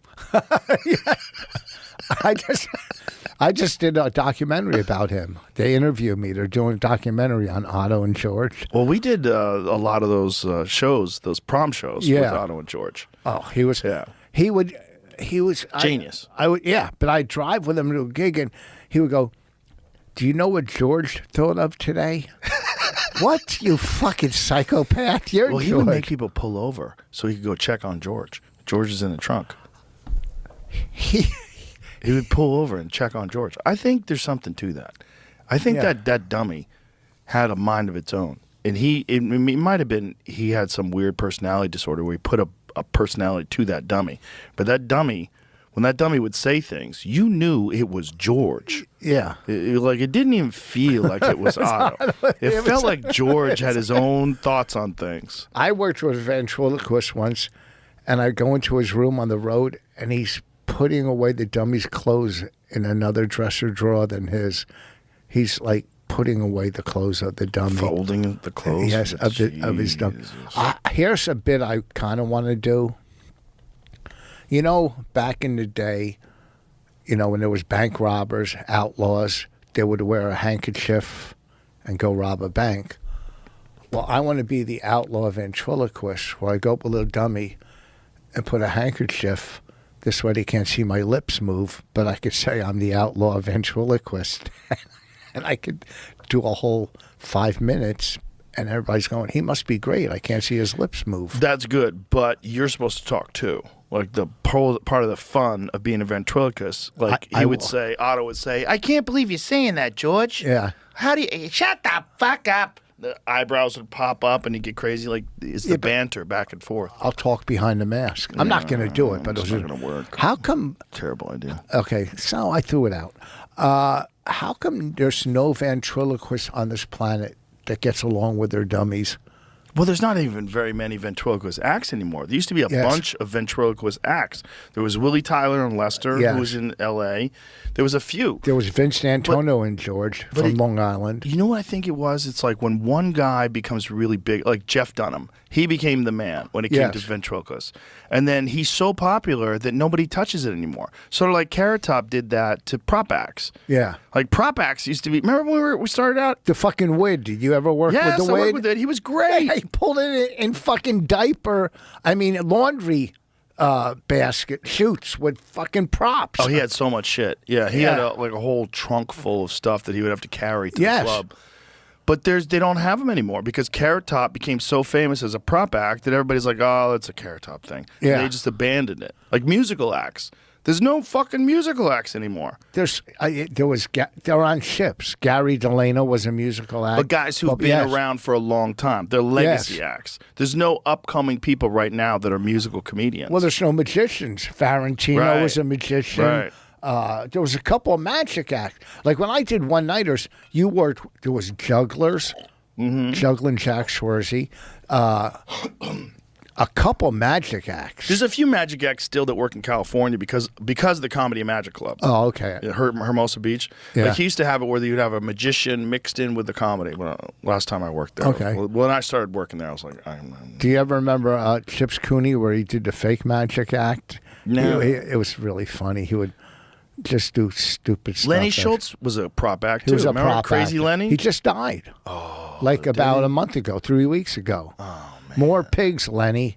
There were more pigs, and he was so ridiculous. he was nuts. He was so funny though. And the nicest guy in the world. Yeah, I remember he pulled out like a Smokey the Bear doll, and he's like, "Only you can prevent forest fires." He goes, "Shut the fuck up!" And he punched the bear. It was so ridiculous. It was so- and then he'd move on to something else like it never happened. It's like it was what He would kill, and it made no sense. no sense. No sense. It was just maniacal. It was just crazy. Like- with his crazy face and crazy eyes. Like but it was really funny. Like Carrot Top is a good prop act. If you like Yeah. prop acts, he's the best prop act. Yeah. I mean, Rip Taylor didn't like him, but Rip Taylor's from how many fucking years ago? Rip Taylor. Yeah, remember the gay? Oh, he with would the mustache? Yeah, and throw the glitter and How stuff. come he didn't like Carrot Top? Because Carrot Top was getting real famous at the time, he's a and Rip hater. Taylor was He's a hater. Yeah, was the prop act. But it's like weird. most comics today are just comics. They just do stand up. There's You don't- very yeah. little like all the variety stuff is gone. Well, Frankie Pace was a prop act, and he killed. Yeah, he killed. Killed.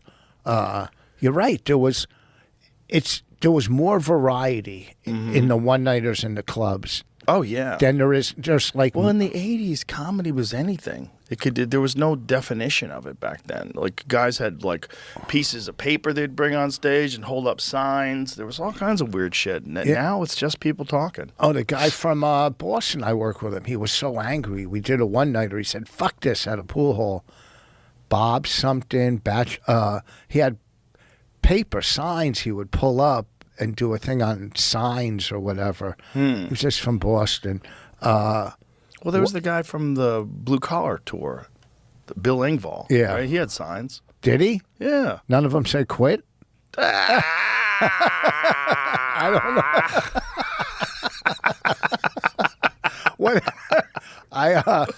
What do you call it? What's his name? Kills on stage. Josh Adam Myers. Yeah. He does kills. Well, he 'Cause does he's- that goddamn comedy jam where Yeah. he does music too, but that's a little different. But Yeah. we had him on our show. Would You Bang Him? Me and Bonnie do the show. It's fucking. You know the show we do? No. What we do is Bonnie and I host it, and we have like 5 comics, and they do like 8 or 10 minutes apiece. Then we have 3 female judges and a gay judge. And after the set, they discuss whether they would fuck him or not. Oh, Bang 'em. interesting. And the gay judge is always the funniest. He's always the funniest. But some of these female, they're just so funny, So he came out. We did it a couple. We do it at a lot of festivals, and we did it in New York. And Josh Adam Myers came out, and he sang the whole time, just fucking all over the stage. I'm going, he's got to close every show in a comedy club because nobody's following that. Right. There's no way It's at the different energy. cellar that you're going to go up after that. Yeah. And I'm not. What he does is great. What he does is, Yeah, if good you were on voice. the road and you had a middle act, and the middle act was brought to you by the club, like they assigned a middle act, and the middle Yeah. act was doing music, you were fucked. Yeah. you were fucked. Oh yeah. Oh, know? they fucking guitar. I worked Vegas once following a guy with a guitar, and I had and he's fucking closing with Springsteen and a bandana on his head. You're in I'm trouble. going, what the You're in fuck? trouble. It's a You know? totally different thing. You know, But it's weird that that's not more popular because it used to be so effective. That's what I'm saying. It's like, why isn't there more of those acts like that out there? Because it was so effective. well, some of them got older and went to cruise ships that do guitar. I know, but why didn't the younger ones? Why didn't? How come no younger ones emerged? That's what's weird. It is kind of weird. No impressionist either. Very Hardly. few. That do Very few. impressions. Yeah, you very know, few. And everyone that they would turn around, fix their hair, and then do their Right, impression. They always right. turned around. Right, You right, know? right. Imagine if Jack Nicholson. Yeah, they. I'd be scared to turn around and the audience left. But they turn around. There was so many. Jeff DeHart. He did Rod Sterling perfectly. It is interesting. There's not a lot of just impressionists, right? Yeah, Danny Stone, Randy Credico, Yeah. who's very Frank left-wing. Caliendo does. Yeah. But He's like the only one. you don't really see him in. Well, I don't know if he's still in clubs. He does a lot. Yeah, I think he does theaters does. mostly. Yeah, he was on the Virus tour, on the Opie and Anthony tour. Yeah, I did it with him. Yeah. Oh, you did the Virus tour? Yeah, I did I one of hosted every show. Yeah, I did one of them in Vegas. Oh yeah, Yeah. the Vegas one. That was like the last time I saw Patrice. Wow. Yeah. We're doing the benefit. We do it. I host it every year, and Billy closes it. We're doing it. I think in May this year. Oh, yeah? Yeah. Oh, okay, so it's next month. Do you know the dates? Yeah, I'll tell you right. So tell now. everybody so they can go buy tickets. Bust out Oh, those that's glasses, it's Grandpa. sold out. Let's these go. These are dollar store glasses. Okay, Why do you buy them at the dollar store? because my good ones are at the hotel. I don't want to Oh, you lose don't them. want to waste them. I don't want to lose them. Yeah, I mean, I would have worn the good ones on Theo's podcast. Jesus Christ, I'm looking at your face when you turn sideways so I can see how much magnification you got. What Yeah. are those? How many X you got? 250. That's it? Yeah. Oh, okay. They're It looks like I'm seeing a double the size of your fucking. Look like you got stung by a bee. listen to me. Listen to me. You So it's already sold out, so people can't Yeah, buy tickets. I'm sure it sells out every year. It is beautiful that you guys do that every year. The Patrice benefit. Yeah. It's very cool. You talk about a guy that like touched so many people because he was so brilliant. Why? How could it be on a Sunday? The Patrice Bay. It says May 18th in my calendar. Maybe because Billy's doing 12 Angry Men. He's playing every fucking character. No, he's in Glenn Ross. Oh, is he? Yeah, and yeah, him and Is he coffees for Odenkirk. closers? Is he that guy? I don't know. See the yell? Please. Go see it. I'd rather fucking walk through Lebanon wearing a fucking yarmulke to go see that fucking angry hack. Fuck off, Billy. Shut the fuck up. Send me your stupid pro-Palestinian bullshit. Shut up. Oh, does he have a lot of pro-Palestinian Oh, we stuff? fight all the time He online. sends it to you? We on text. We Really? go back and forth. You and Bill Burr go back and forth about Palestine for real? Sometimes, yeah. Wow. Yeah. But look, I'm friends with him for years. course. I mean, forever. You know? Yeah. Fucking Billy, fucking. When comedians get political and it's to the point where they distance themselves with people that don't agree with them, that to me is hilarious. Yeah. Hilarious in how stupid it is. Like, what are you doing? Yeah. Like, what are you doing? Like, this is where you're gonna fucking draw the line on some shit that barely affects your personal life. I've not.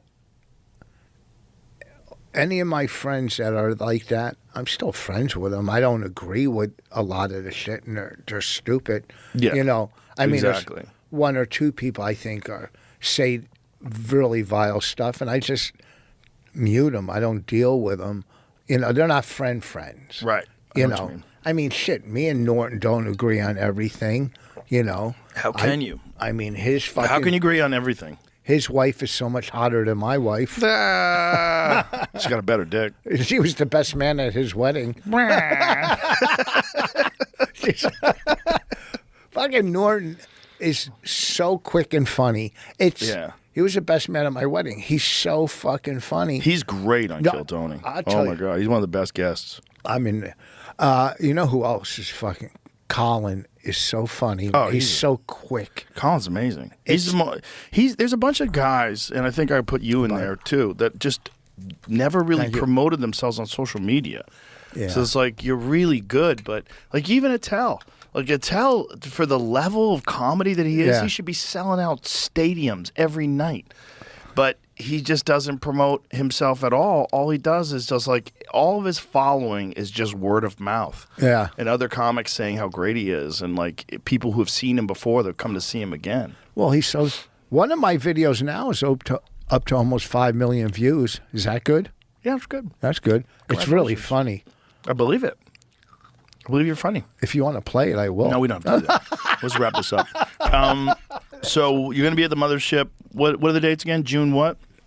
June, I think 27th, 28th, and 20th. I Okay. do it every week We're on my gonna birthday. Take pictures of you with your shirt off. At It's the going to mother. be so prepare for that. Get Okay. ready. Yeah. Get yourself in shape. Tomorrow I'm going to bring you to Waste Well. Get you on the peptides and Oh, get okay. your blood work and find out what the fuck's going on with your shoulder and shoot you up with stem cells. I do have a special on Amazon called Rich Voss Anonymous. It's pretty funny. Why is it called Anonymous? Because I taped it at an NA convention. Oh, that's hilarious. And the backdrop, Bonnie directed the beginning. The backdrop is fucking so cool. There it is. Look at you.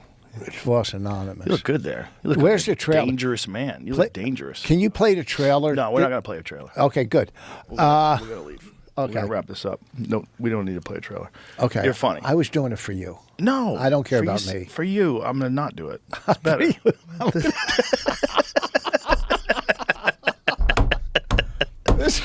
This I've done this podcast 3 times, and this is the most fun I had. It was fun. It was fun. We had a good time. I had a good time. Come to the club tomorrow, too. We'll hang out. You got any sets tomorrow? You going No. tomorrow? All right, come to the club. Do bottom of the barrel, too. What's You'll love that? it. There's a whiskey barrel on stage with notes in it from the audience. You pull them out and you just riff. Oh, really? Yeah, you'll love it. It's so much fun. It's like a premise factory. So what am I going to do about this thing tomorrow? As soon as we wrap, I'll set it up as soon as we get done here. All right. This was fun. Thank you for having me. Rich Voss, ladies.